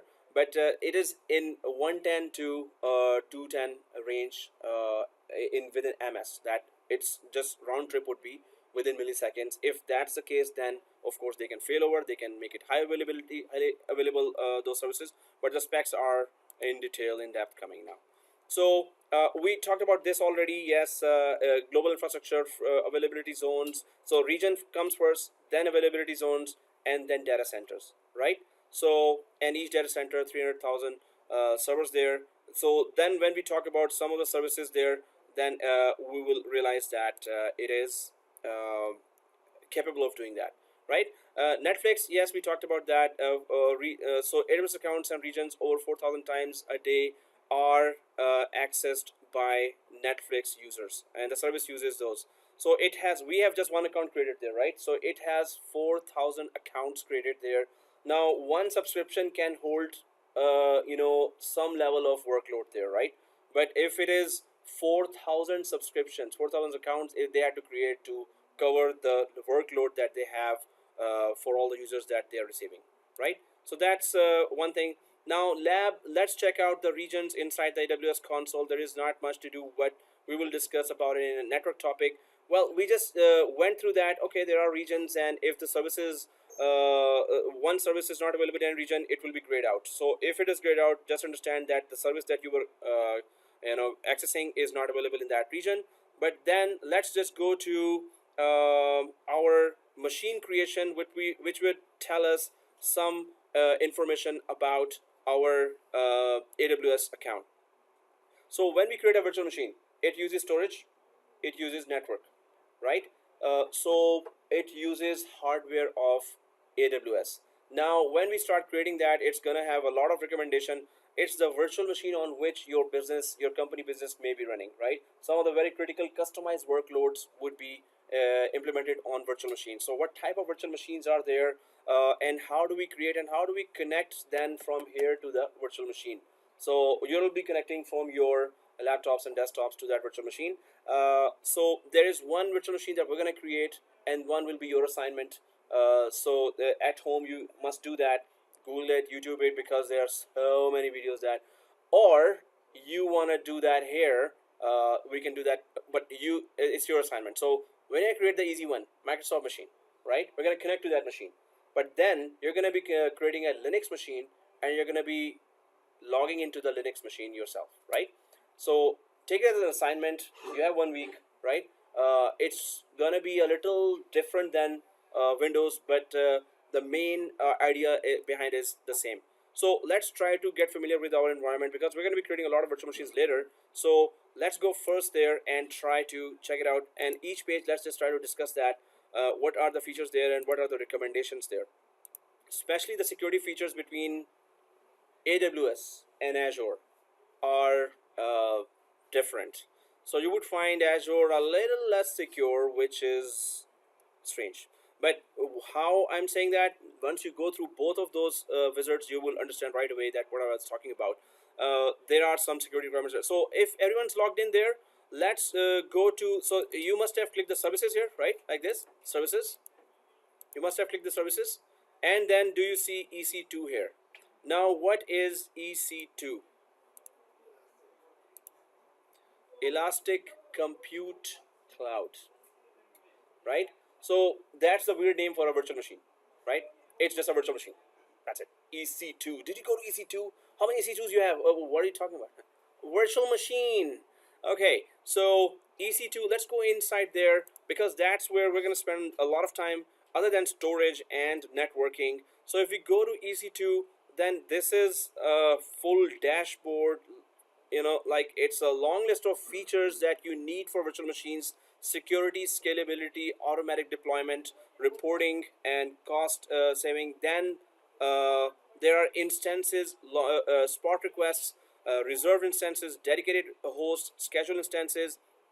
There's Amazon Machine Image, AMI, bundle tasks. Then there's volume, snapshots or volumes we may be familiar with. Lifecycle manager, that how long virtual machine would last. Security groups, elastic IPs, placement groups, key pairs, a lot of things. Load balancers, one lab for that. Target groups. So it keeps on going. Auto scaling groups. It's a big area to test. So let's go to the top and try to check it out. First of all, so if you're on the Ec2 dashboard here, and it's still loading for me. Is it still loading for everyone? It's loaded, right? Oh. So login. Yeah. So try to kick the monitor. Yeah. No. Okay. Oh, okay. What happened? Thank you. No. You want to take 24 hours? Don't tell me. Really? Yeah, it does. Yeah, actually, I don't come right away. Okay. Yeah. That's my fourth account here. You and need to log into your other one. yeah. Well, other accounts, both. I have MFA enabled, and I took out MFA. Anyone has two accounts? Okay. So EC2. No, don't tell me. My ID. Can you sign up? I created my account This this morning. morning? No, it takes a few hours this morning. Like, I remember when you say they send you an email like this. Yeah, for some they just give the service, sooner. The ones they no, just kidding. Hate. So Maybe the load was too much. yeah, everyone's doing that. So I'll just click the instances here. Maybe all of a sudden it works. Oh well, because this is another account that should have logged into and worked. Now if it goes ahead. Oh, and yeah. Hello. Oh, okay. So did you create that? So in the form when you were filling, what email did you use?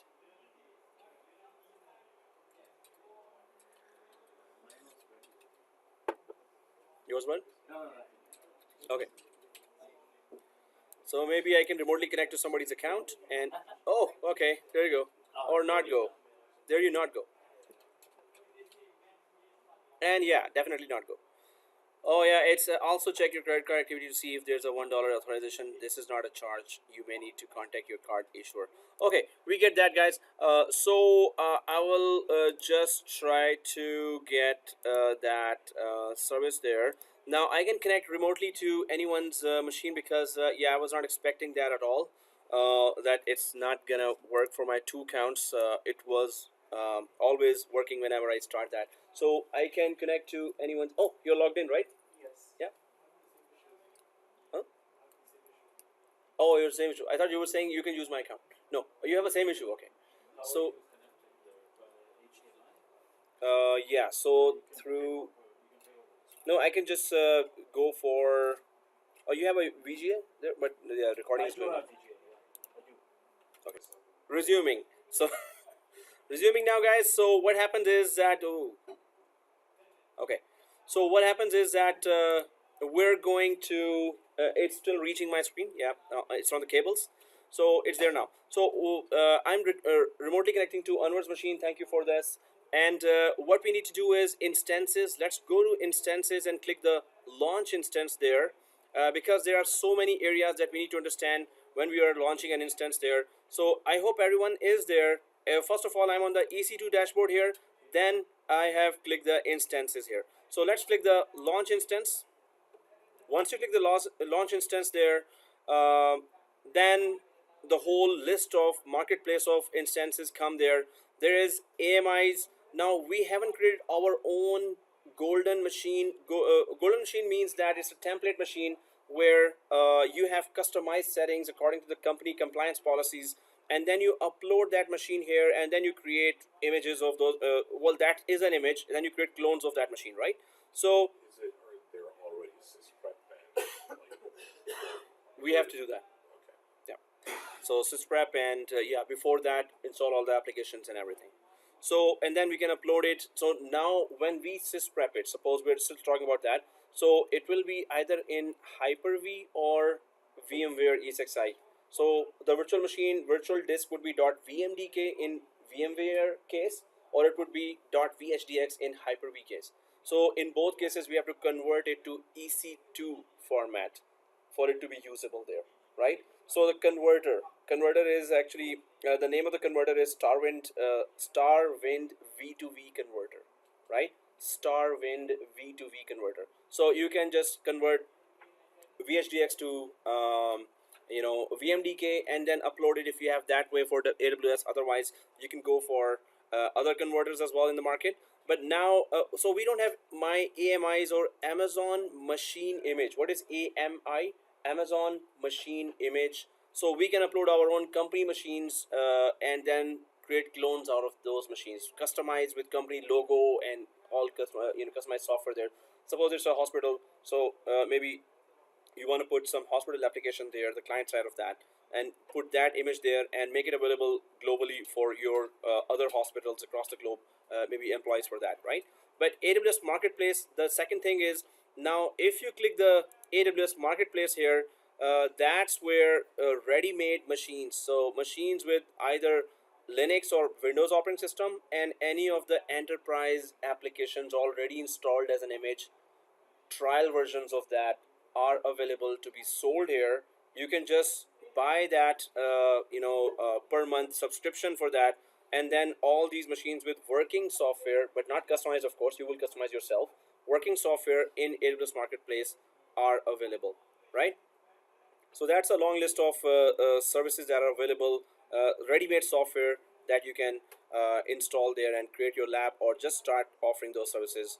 Now that's a lot of machines here when we go for. So AWS Marketplace is there. Then there's community AMIs, community Amazon machine images or AMIs, and that's where you will get some free images there as well. So some community members have created Red Hat machines there, and SUSE Linux machines, Amazon AMI. So if we keep going down, Ubuntu, Windows 2017, Deep Learning AMI. So different companies have created paid and free images there as well.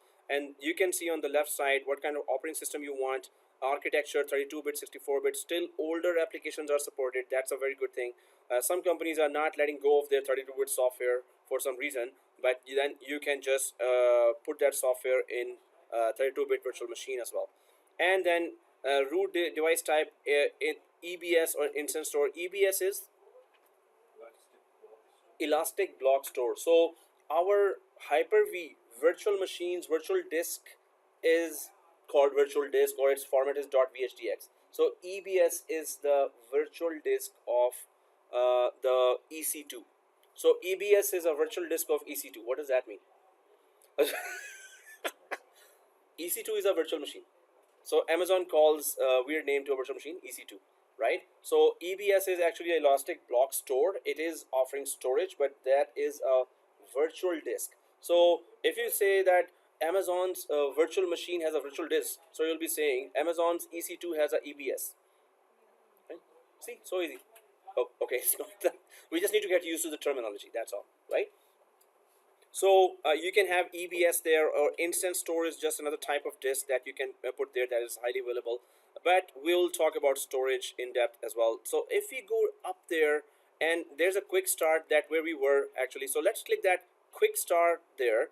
Now we have Amazon Linux machines there, and Red Hat Linux, SUSE Linux, Ubuntu Linux, and we come down to Microsoft Server 2016 base.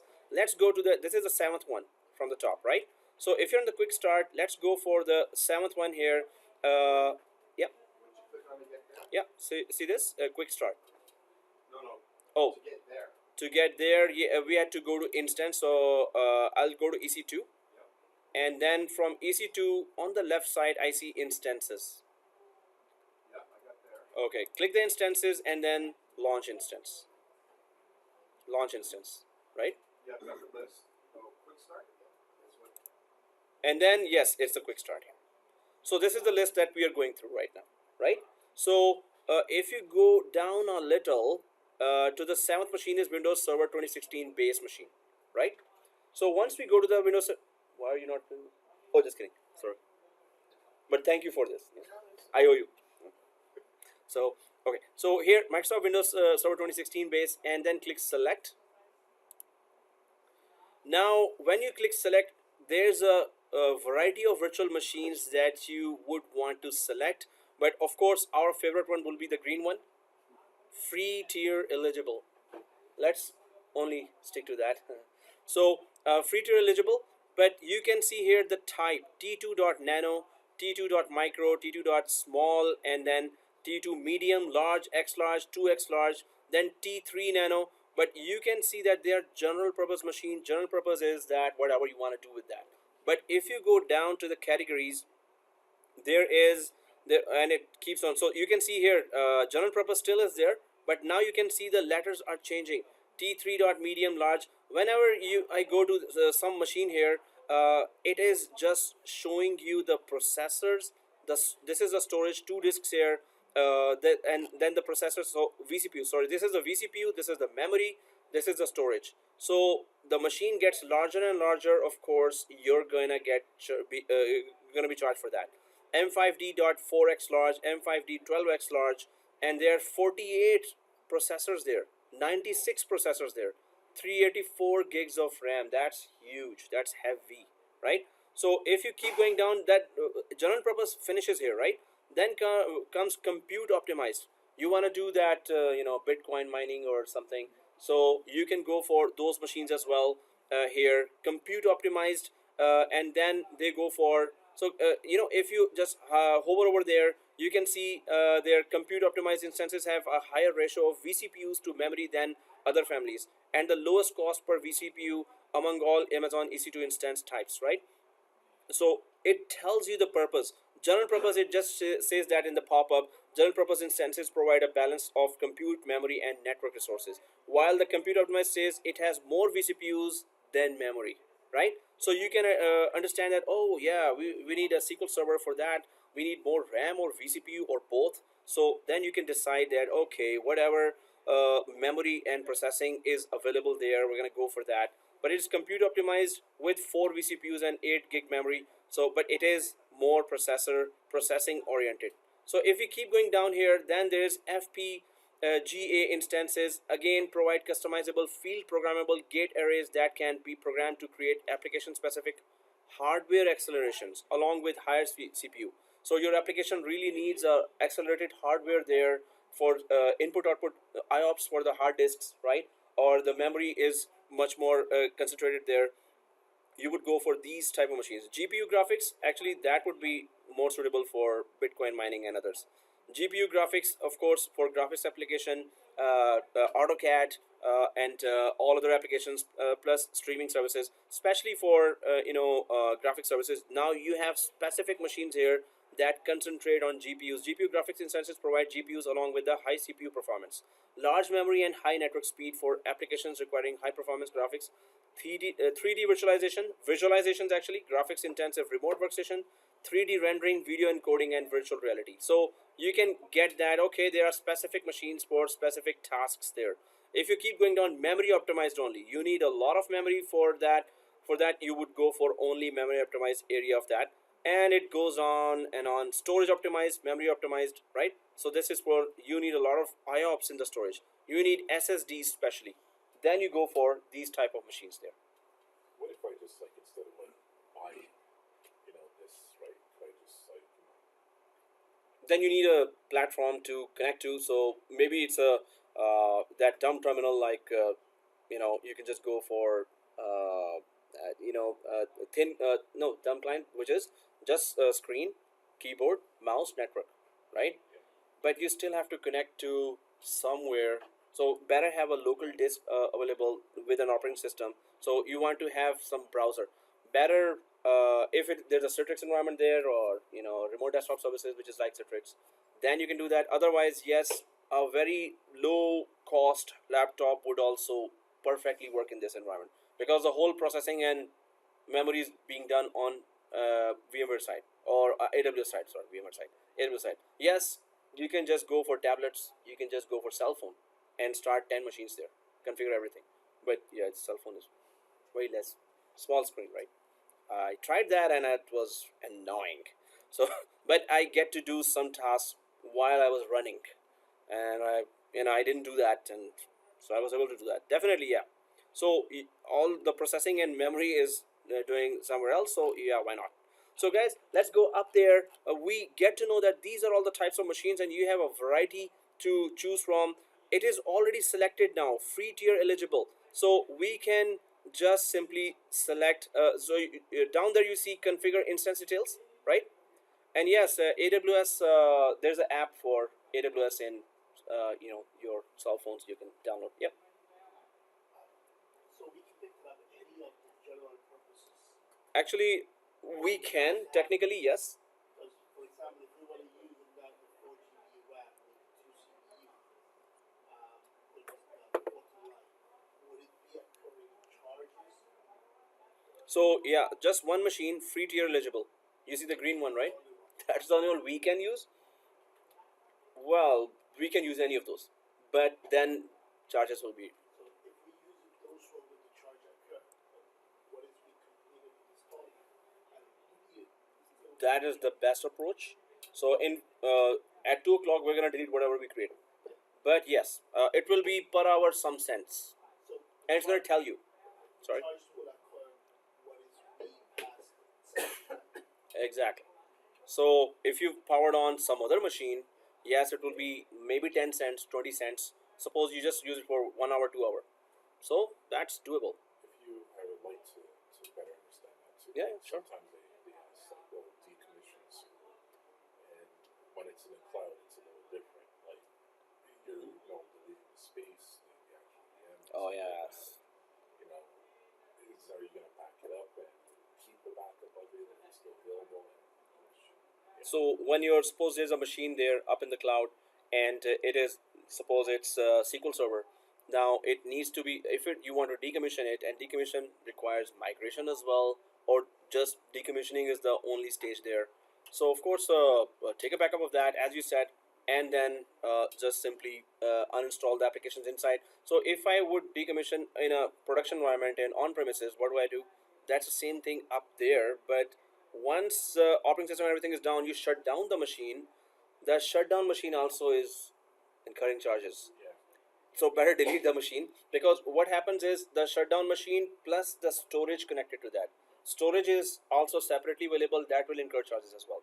So make sure that machine is deleted, and it's not compulsory that storage will be deleted as well.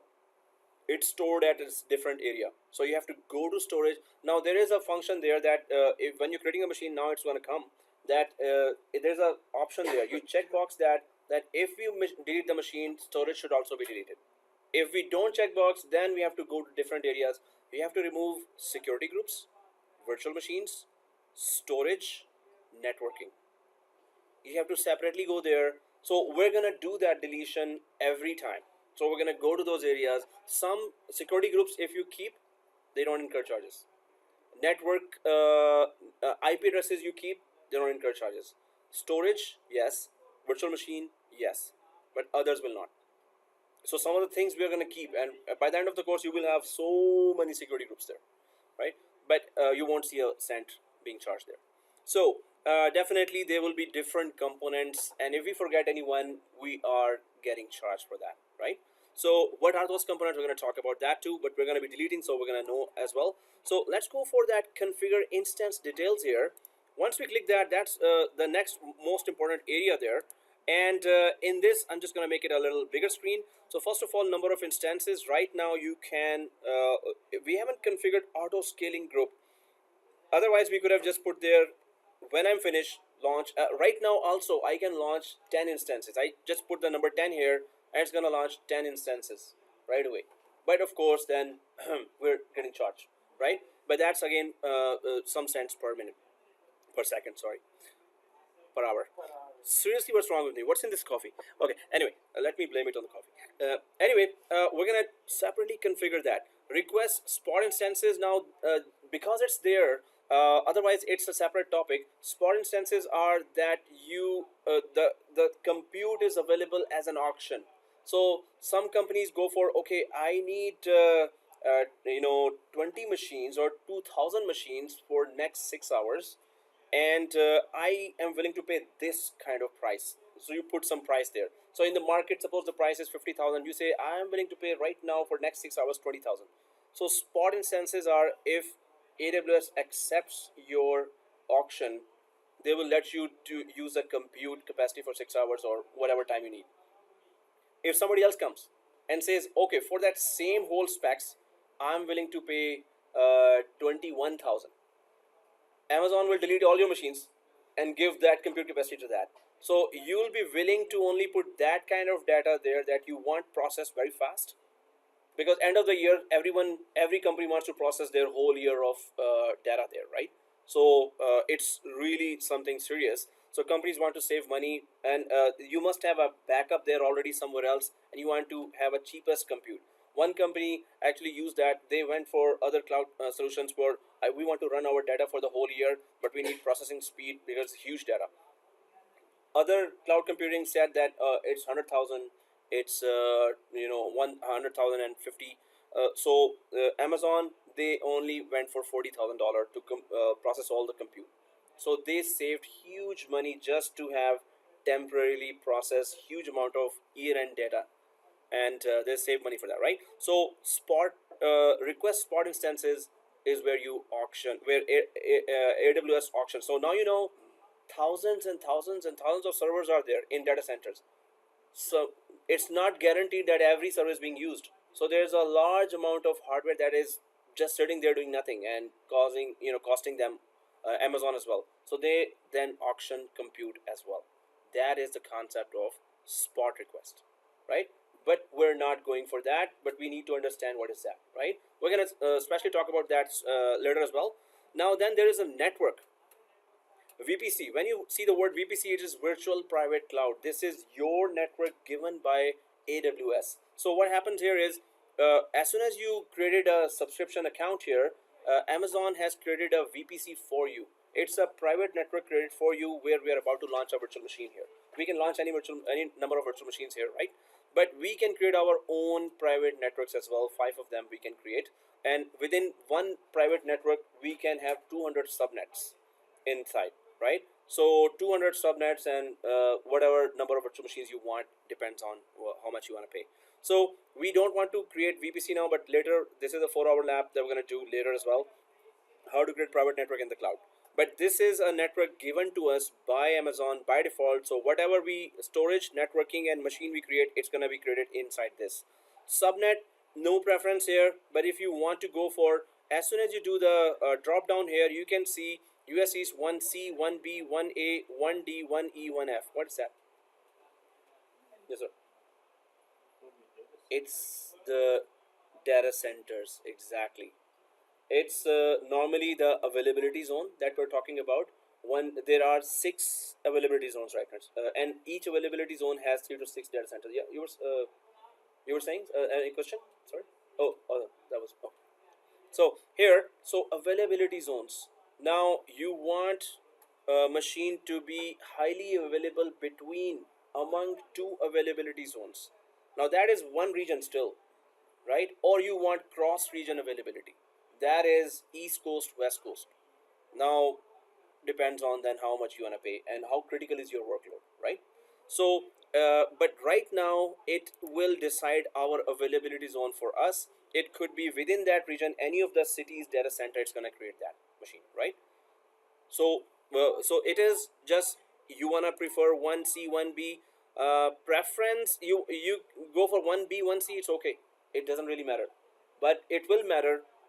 Suppose your boss says, okay, I select this 1C as availability zone. So after 6 months, your boss says, oh, okay, this machine is working fine, but there's a lot of free spaces left, very less free spaces left. So why don't you add 1 terabyte disk to that? So you create the storage, and by mistake you create it on availability zone 1B. So the 1B storage, the disk, will not be able to connect to 1C virtual machine. So the hardware, the virtual disk and the virtual machine must be on same availability zone in order for them to communicate. That's one of the technical aspects that you need to keep in mind. Otherwise, you can choose any of the availability zone and it's okay, right? So when it comes to hardware, you have to stick to the same availability zone. That's one point that we get from here, right?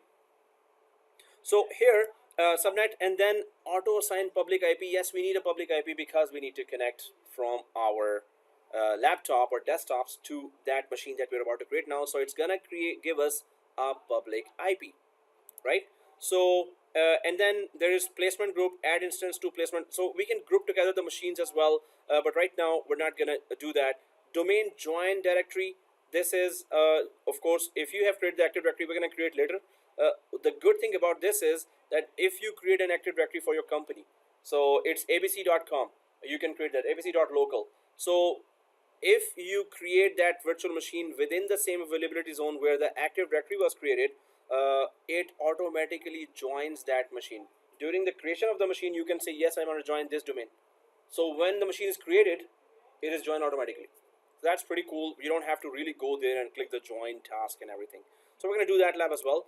Now IAM role, this role we can create that what kind of permissions and privileges this machine will have, with which application, which services the machine will interact. Right now we just want to use ourselves, but later we're going to check that what is IAM role and how do we use that. Shutdown behavior, if you click the stop button, it's going to shut down. But if you click terminate and you want it to shut down, then it's going to do that. Better not change that. When we want to click terminate, it should just delete, right? It's gonna stop as well as delete the machine. If you click the shutdown here, it will only stop. When you click terminate, we're gonna do that when we are deleting that. So shutdown and terminate, just understand that, right? Shutdown for just simple shutdown, terminate, it's shut down and terminate. So you can click terminate to a running machine and it will first shut down and gone. So enable termination protection. What is that? Protect against accidental termination. Very useful for critical workload. I would enable that. But if right click and somebody's trying to shut down, right below the stop is terminate. So you're like, hey, how are you? And click, yeah, I shut down that machine. Whoa, it's gone. That's it. So, but you may have protected it from accidental deletion. Why the poor guy has to be fired for that, right? Oops. Oh, okay. So enable CloudWatch detailed monitoring. So CloudWatch is the one-stop for monitoring of all the services in AWS. We're gonna go inside. We're gonna check events and alerts and alarms. Everything is there in CloudWatch, right? So but tenancy here, shared, run a shared hardware instance, or this is dedicated, run a dedicated instance, or dedicated host, launch this instance on a dedicated. So simple. You want more performance, you want to pay a little more for critical workload, go for dedicated instance, or dedicated simple host that is just dedicated for you, right? It's not available for free tier, right? But we're just gonna go for a shared instance where other virtual machines of other companies are also on the same physical server. Additional charges will apply for dedicated tenancy, of course. And GPU, if your machine is going to have those graphics applications or 3D rendering, then you can just click the add GPU, that's simple. And then T2, T3 unlimited. Additional charges will apply, so enable that. Unlimited allows applications to burst beyond the baseline for as long as needed at any time if the average CPU utilization of the instance is at or below the baseline, the hourly instance price. So the thing is, unlimited just means that applications on top of this machine can use more memory than the free tier allows you to do, can use more processing than the free tier allows you. Right now we are limited, but the price, if you click that, they will give you a discounted price for that. Oh, you use more memory, there you go, this many cents I've charged you. But if you click that, because you will only click that because you know that it will continuously go out of the free tier continuously. So it will so Amazon says we're gonna charge you as a discount amount because you know that this machine will keep on going from out from the free tier limit of using processor, network, and memory. If you click that, then it will be discounted price because you think that it's gonna keep on doing that, right? So we're not gonna do that. Network interfaces, Ethernet 0, you wanna add more network interfaces, you can do that too. But right now we just need one network interface. But yes, normally suppose you want to make this machine critical workload, NIC teaming as well. You wanna do NIC teaming, right? So you can go for 2 network interfaces or 4 network interfaces as well, right? So that's a lot of information for one virtual machine, but that virtual machine is actually running your company business, right? So you need to know, we need to know all those options. And if you go down to advanced details, then it's kind of coding that you want to apply to that. You want to run any script there, then you can do that in advanced details as well, right? Sorry? The script runs on the VM. Yeah. So when VM starts, or if that script is authorized by AWS, then it can make some of the components available at that time of start or after some time, schedule that as well. So a lot of advanced tasks you can do from that. Inside and outside both, it runs for the machine. Alright guys, so we've discussed all those options. We should know that briefly what are those options and why are they there. But we have selected one instance there. We haven't made any change here, and there is no domain created here, so no directory here. So we can go down to the right side and we can click add storage, right? So let's click the add storage. You know, this lab is 2-minute lab, right? But we need to understand what we're talking about, so that's why it's gonna be long. So root, of course, volume type is the root volume, and in the background it is still Linux based directory structure, right? So, or device structure. So /dev/sda1 is the first disk there. It will create a snapshot for that. Snapshot is point in time backup, the configuration of whatever you have, backup of the configuration that you have taken here. But it's not actual backup, it's just a configuration frozen. So size, Is it so configuration? So it's not the delta between the last. It's not that. it's just the current configuration. You have just saved it here. Suppose you have 80 GB of data there, that's not gonna be recovered then. If you go back to the snapshot, it's the configuration you're gonna recover. So snapshot is normally just few KBs or few MBs. Okay guys, so maximum you're allowed in free tier is 30 gigs. You can't go up above than that, right? So we can add a second disk here. We can add a third, fourth, fifth, sixth disk. We're gonna do that with the Linux machine later, not here. So we're gonna keep it like that. Volume type, there are SSD. Now it's giving us SSD, but we can go much more cheaper and go for magnetic standard. And one day, Monday or Sunday, it's gonna start our operating system, and we can go to Tim Hortons and come back. And it's still starting. Whoa, HDD, woo, cool. So, or we can just go for, yeah, just start it, because this is still within our free tier limit right now. IOPS, input output per second. What is the read and write on the disk it's gonna send? It can support up to 100 to 3000 IOPS. So after that, you reach your free tier limit. This means if the application is still writing and reading, and it reaches more than 3000, it's gonna be slightly, some cents will be incurred. So throughput, well, this machine doesn't deserve throughput. I mean, like, don't expect performance from this machine, right? So delete on termination, that, you may want to uncheck it if it's a critical workload, but you can check it as well. When you want to terminate, this means you want to delete it, right? So yes, delete on termination is good. The first disk is never encrypted, right? But the second onwards, all disks can be encrypted if you want to encrypt. But if you want to encrypt, you need to have a KMS, Key Management Services. KMS is a service provided by AWS. So your keys are safeguarded by AWS's KMS service, right? And it's pretty secure. But if some workload is on AWS, of course you should have its keys saved within another AWS service, right? So the first disk is not encrypted. But we get the idea that, okay, that's the disk that we're going to create, but the disk also has a lot of things that we need to worry about, right? So for critical workload, then we can go for that. So we're going to talk about storage later in detail as well. Let's click the add tags here. On the right side, so tags is just an information about the virtual machine. Let's click the add tag button here once you are on that page, and just for an example, I can just put here department, and that's sales, right? So if you go add another tag, it's just branch, and that's Toronto. So just to get an idea about, oh, okay, that's tags, but it's then easy to search those machines later and identify those machines. And you can keep on going. Application is SQL, version is this, and that you will identify this machine easily. So instance and volumes will also be tagged with that, which is okay. But right now it's instance and its volume is being created with that, which is just the disk. Now let's go for configure security group, right? So security group is the first line of defense for this virtual machine. What is that? It's a firewall. That's it, right? So the whole set of ports are right now blocked. No traffic is allowed right now other than this traffic. And this traffic is what? This is SQL Server traffic, right?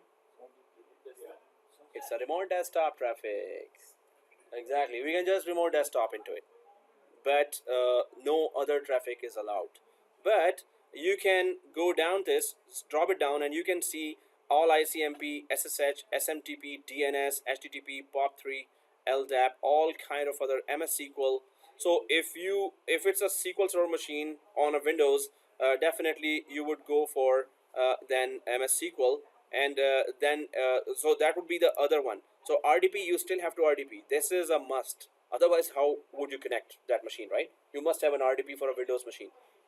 But then you can create add rule, and then whatever other application you have, that application's port you have to add there.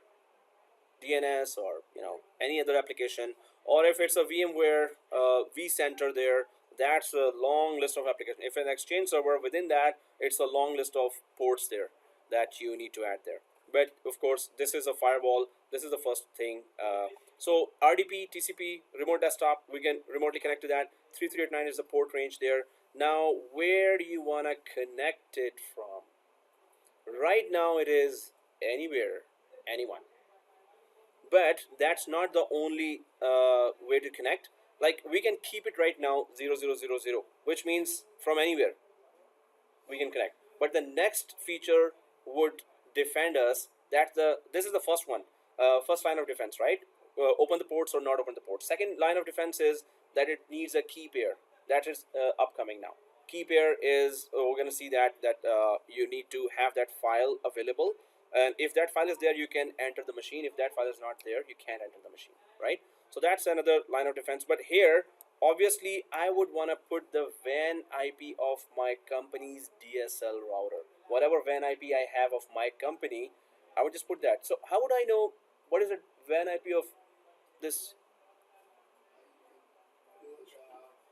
Hmm? Yeah, just go to browser. What's my IP? There you go. Exactly. So if I go to what's my IP here in browser, it will just give me the WAN IP of this. So we can all just put that one. We can't put here private IP, right? We have to have here public IP. So if you're from home, yeah, that's your WAN IP. Just go to browser and what is my IP? It will tell you your WAN IP, right? So right now let's stay more unsecure and just kidding. So yeah, we can just put our WAN IP or just keep it like that. It's okay. It doesn't matter. We're about to delete that machine anyway. So and description, yeah, whatever machine is that. So we get the idea that what is the purpose of all these options there, right? So source, yeah, we haven't touched that source here. Anywhere or my IP, and if you go for my IP, as you said there as well. So when you click my IP, do we all get this? It's exactly same. Exactly same. Yeah. Exactly. And this is our WAN IP of this institute, right? So, I guess it would have been. So, But in this institute, if we access the particular department, then what will be the next one? no, it has to be WAN IP from where you need to connect. From in the back, that's why there is a second feature that is coming that only you will be able to connect to this. Right now, anyone is able to connect to this machine. If we access anyone, so it will not be secure. No, that's why the Yes. next step will come. It is still upcoming that there's another security. After that step, you will say yes. Now only I can connect to Oh, my machine, right? So, okay, guys, my IP you can just give that, or if you had kept 000, which is very unsecure, of course, but we would have been able to connect. So go for my IP. That's also okay. And if that is done, let's click review and launch. After that, it's coming. So let's click the review and launch, guys. Now this is the review. That's a good thing that we can just check all those configurations there and launch. No, it's launch. It's lunchtime, I know, but it's launch. So click the launch button. As soon as you click the launch button, be careful here. This screen pops up for everyone, right? Yeah. So choose an existing key pair. No key pair found. So I'm just going to go for create a new key pair. So what is a key pair? A key pair consists of a public key that AWS stores and a private key file that you store. So we're about to store a private key file. Without producing this key file, we can't know the local administrator password of this machine. So this file only we know. I know that file. It's in my computer. Without this file, I can't access that machine, right? So suppose you access that today, and then you shut down your computer. Then tomorrow you want to access that again. You must have that file. So when now you're about to see this download key pair, you need to save it somewhere safe. So you know that, oh, where did I put that? Yeah, in that folder. Okay. Access that and then go ahead and connect that machine, right? So this is a very good security. Suppose somebody in your organization is also able to access that, but without this file, they can't, right? So create new key pair and key pair name. You have to give some key pair name there. So it would be your first name and then your date of the today is 6 Oct. You can just put any name here, any name. So your first name dash 6 October 2018 VM1,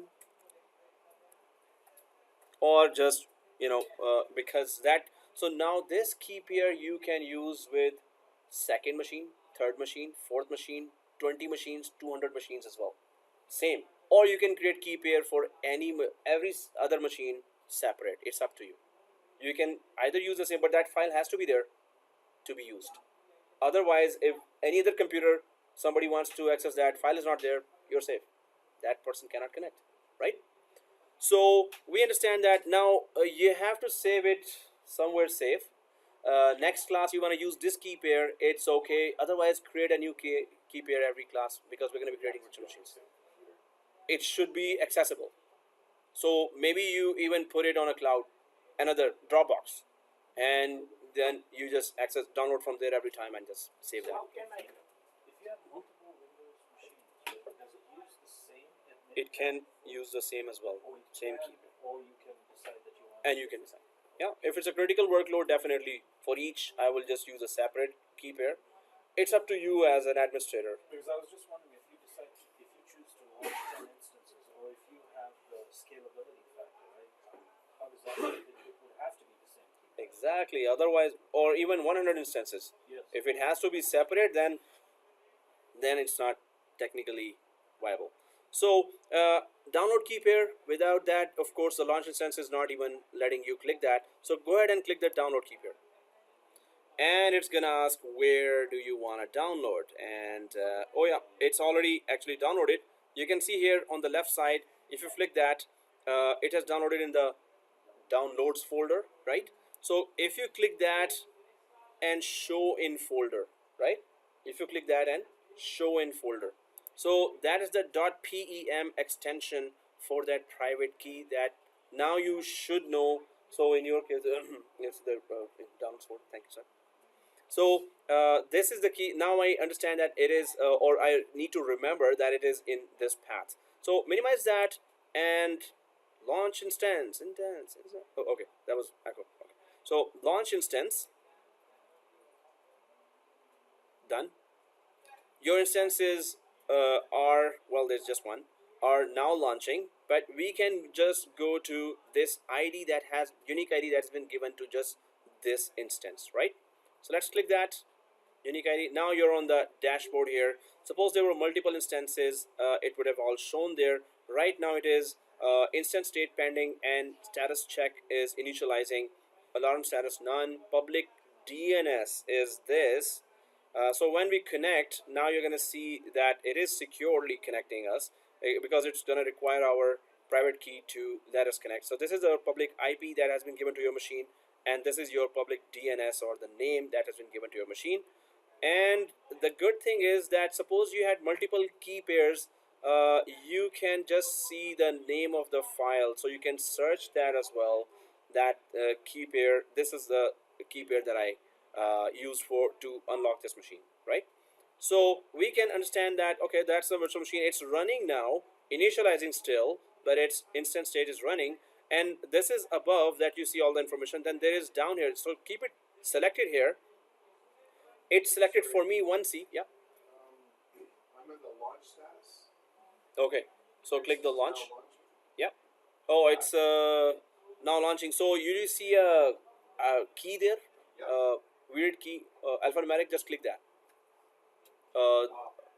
Yeah. Then it goes to this screen, right? Okay. So you see that all here, and then you go down there. There's a status check here, monitoring and tags here, but the main information is provided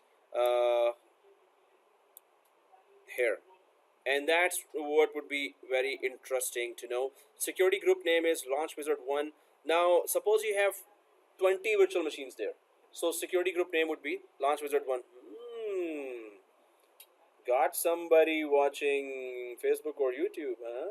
Oh, I'm just not looking at you. Someone else. Okay. So okay, just kidding. So here, guys, let's connect. So let's actually quickly connect because we need to terminate that machine as well. So how do we connect? Let's click the connect button here because it should be saying running now. Although it's saying initializing, it's okay. Let's try to. Everyone sees this connect button. So let's click the connect button. Now here it's saying that, okay, that remote desktop file that will that you will double click to initialize the remote desktop connection. You can use that, but first, of course, within the screen you need to get the password as well. So when we click the get password here, it says this 4 minutes, right? So it's too early for me to try to ask for a password. So it's saying, hey, wait 4 minutes. What's wrong with you, man? I'm a machine. Okay, that's not good enough. So anyway, try again. Well, we'll keep on trying again, but after few minutes it works. So when it works, it's gonna ask, where is your file? The private file, the .pem. You just double click that and it's gonna give you the weirdest password ever. It's gonna be very long, right? So better, I'll just open a notepad here because I need to I need to copy that. I won't be able to remember that password. So open a notepad before, and in this notepad I'm just gonna copy paste everything, right? And it's still trying. Please wait for at least 4 minutes after launching an instance before trying to retrieve auto-generated password. Seriously, anyone went ahead of that? So you, Same thing. yeah, it's too early, I guess. Yeah. Should have waited a little more. No, but when all of a sudden it just works. Wow, somebody's really focusing on the song.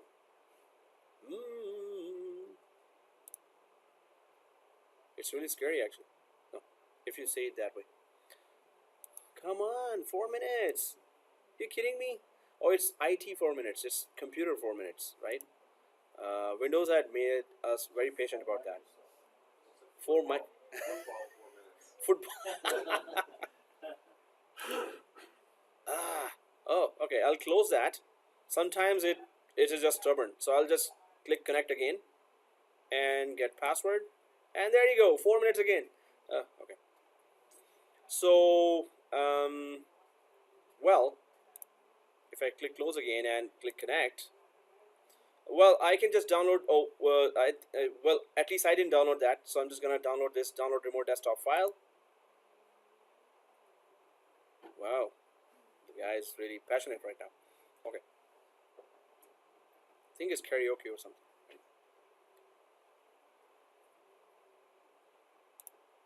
Are you kidding me? It's still initializing.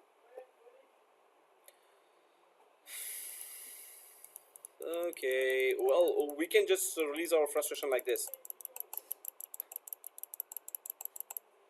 Okay, okay, close.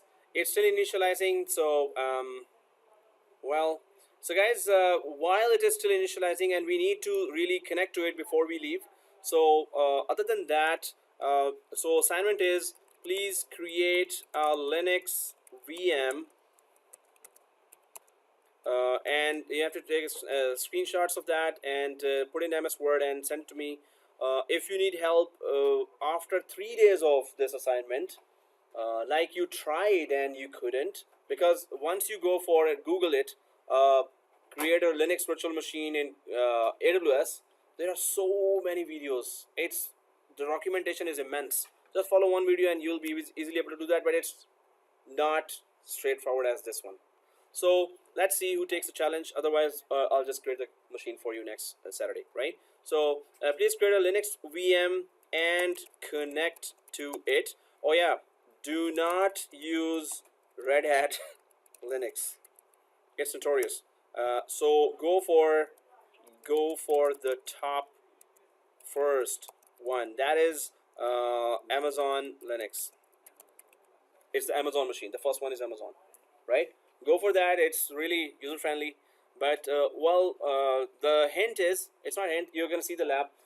You need to download Putty and Putty Keygen, and then you need to connect through Putty to the Linux machine. All you need to do is connect to the root and type the command ls. So you will need Putty and Putty Keygen.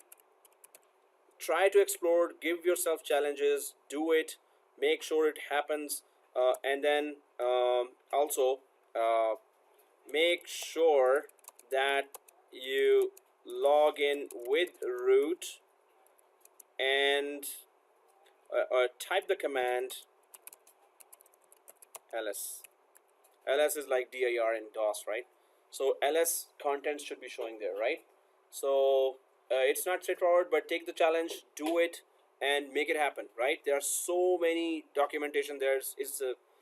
And AWS's own documentation is very, very good. So if you have sent me your Gmail, I'm going to be uploading this video today, and by tonight or tomorrow, you will get that video in your Gmail, and then follow this lab and also create your assignment Linux machine. That's the easier one. Later you will be getting longer one, but challenge yourself, go for different scenarios, and really play with the services, right? So is it, are we able to connect? So you connected. Cool. So it's just different for, I think we're all, you know, using the same internet connection, so it's even slower for us. So you're logged into the Windows already? Oh yeah. Yeah, it's okay. I trust you. You can say yes. Okay. But yes, that's excitement. Yeah. So guys, I'm just gonna click the connect. I'm gonna refresh the screen. Seriously, it's and then click connect after refreshing the screen, and then click get password, and there you go. It took a lot more than 4 minutes. I think it's 40 minutes. They forgot to put 0 after the 4. So yeah, we went through Microsoft already, so we should be very patient administrators, right? So, but that's real slow internet for us, because we're all doing it at the same time. So, oh, there you go. Whew, thank God. So now it's asking where's the key name, where's the .pem file there. So I know where is the location for that. I have to go there to get that password. Now it will be an encrypted password. There's a button for decrypt password. So first we're gonna get the key, then we're gonna get the encrypted password, then we're gonna check that, click that button, and you will get the decrypt, or you'll get the password. Just copy paste the whole thing to your notepad, right? So click the choose file here, well, and then go to wherever you saved it, right? So I'll just go to the downloads folder. There it is, .pem file. Double click that, and there's my encrypted password. See, it's so easy. Oh no, just let's decrypt it. So click decrypt, and there's your weird password. So I'm just gonna copy the whole thing, public DNS, username, and password. And once you're inside, you can just change the password of the machine, but you need to be logged inside to complete this. So I'm just gonna paste that information here. Now I'm gonna connect to that machine, and administrator's username and the password. I'm gonna just copy carefully this password. Right click and copy. So if you have connected, show in folder, double click that, EC2, connect. Wow, first he was then it's guitar now. Okay, so, and oh, the pass, right click and paste. Okay, simple, right? So that's it. If you're logged in, you're good. Shut down the machine, or better, do not shut down the machine. First you're logged in, let's terminate the machine while it is started, just to check. When we shut down, we can terminate anyway, right? So can we terminate while it is started, right? So just to play with that environment. Otherwise, proper thing is stop, properly decommission it, then stop it, then terminate, right? But does it work? And actually it does. That's actually bad, right? That the machine started and by accident you click the terminate, but we haven't clicked that protect from accidental termination, right? So we haven't clicked that. I didn't click that. So if I click terminate now, gone. Yeah. Okay, so I've got my Yep. password and everything. I copied it into my notepad. So Next step, I missed it. yeah. So here, then you have to click the connect. Oh, okay.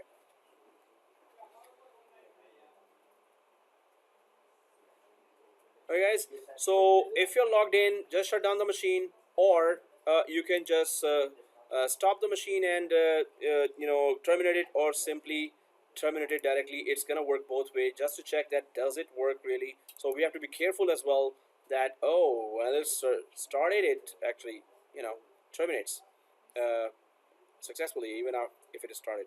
So I'm back on the machine. It's nearly 2 o'clock, but did we log in? I think I am logged in. So now, yeah, there you go.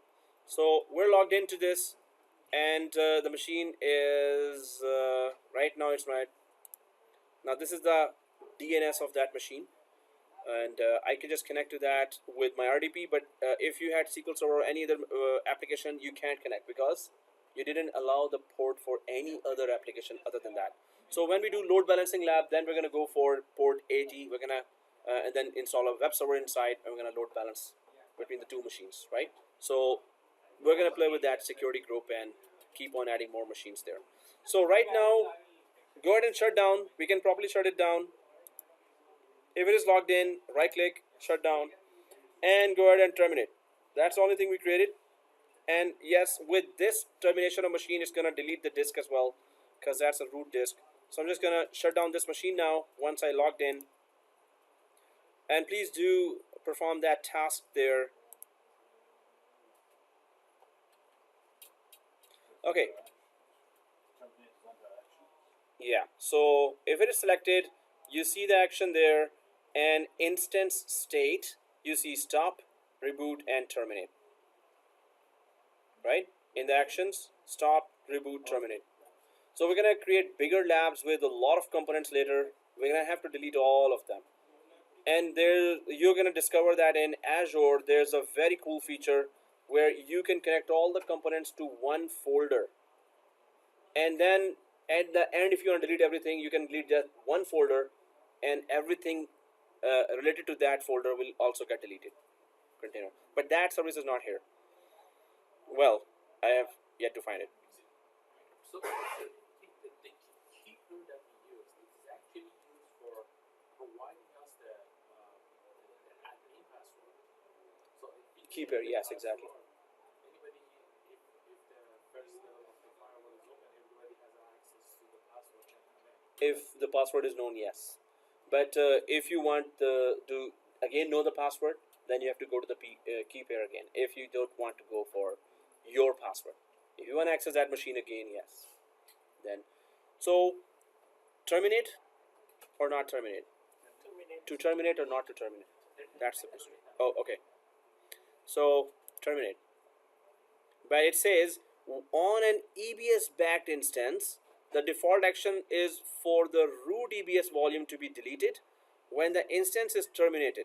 So definitely storage on any local drives will be lost. Are you sure you want to terminate these instances?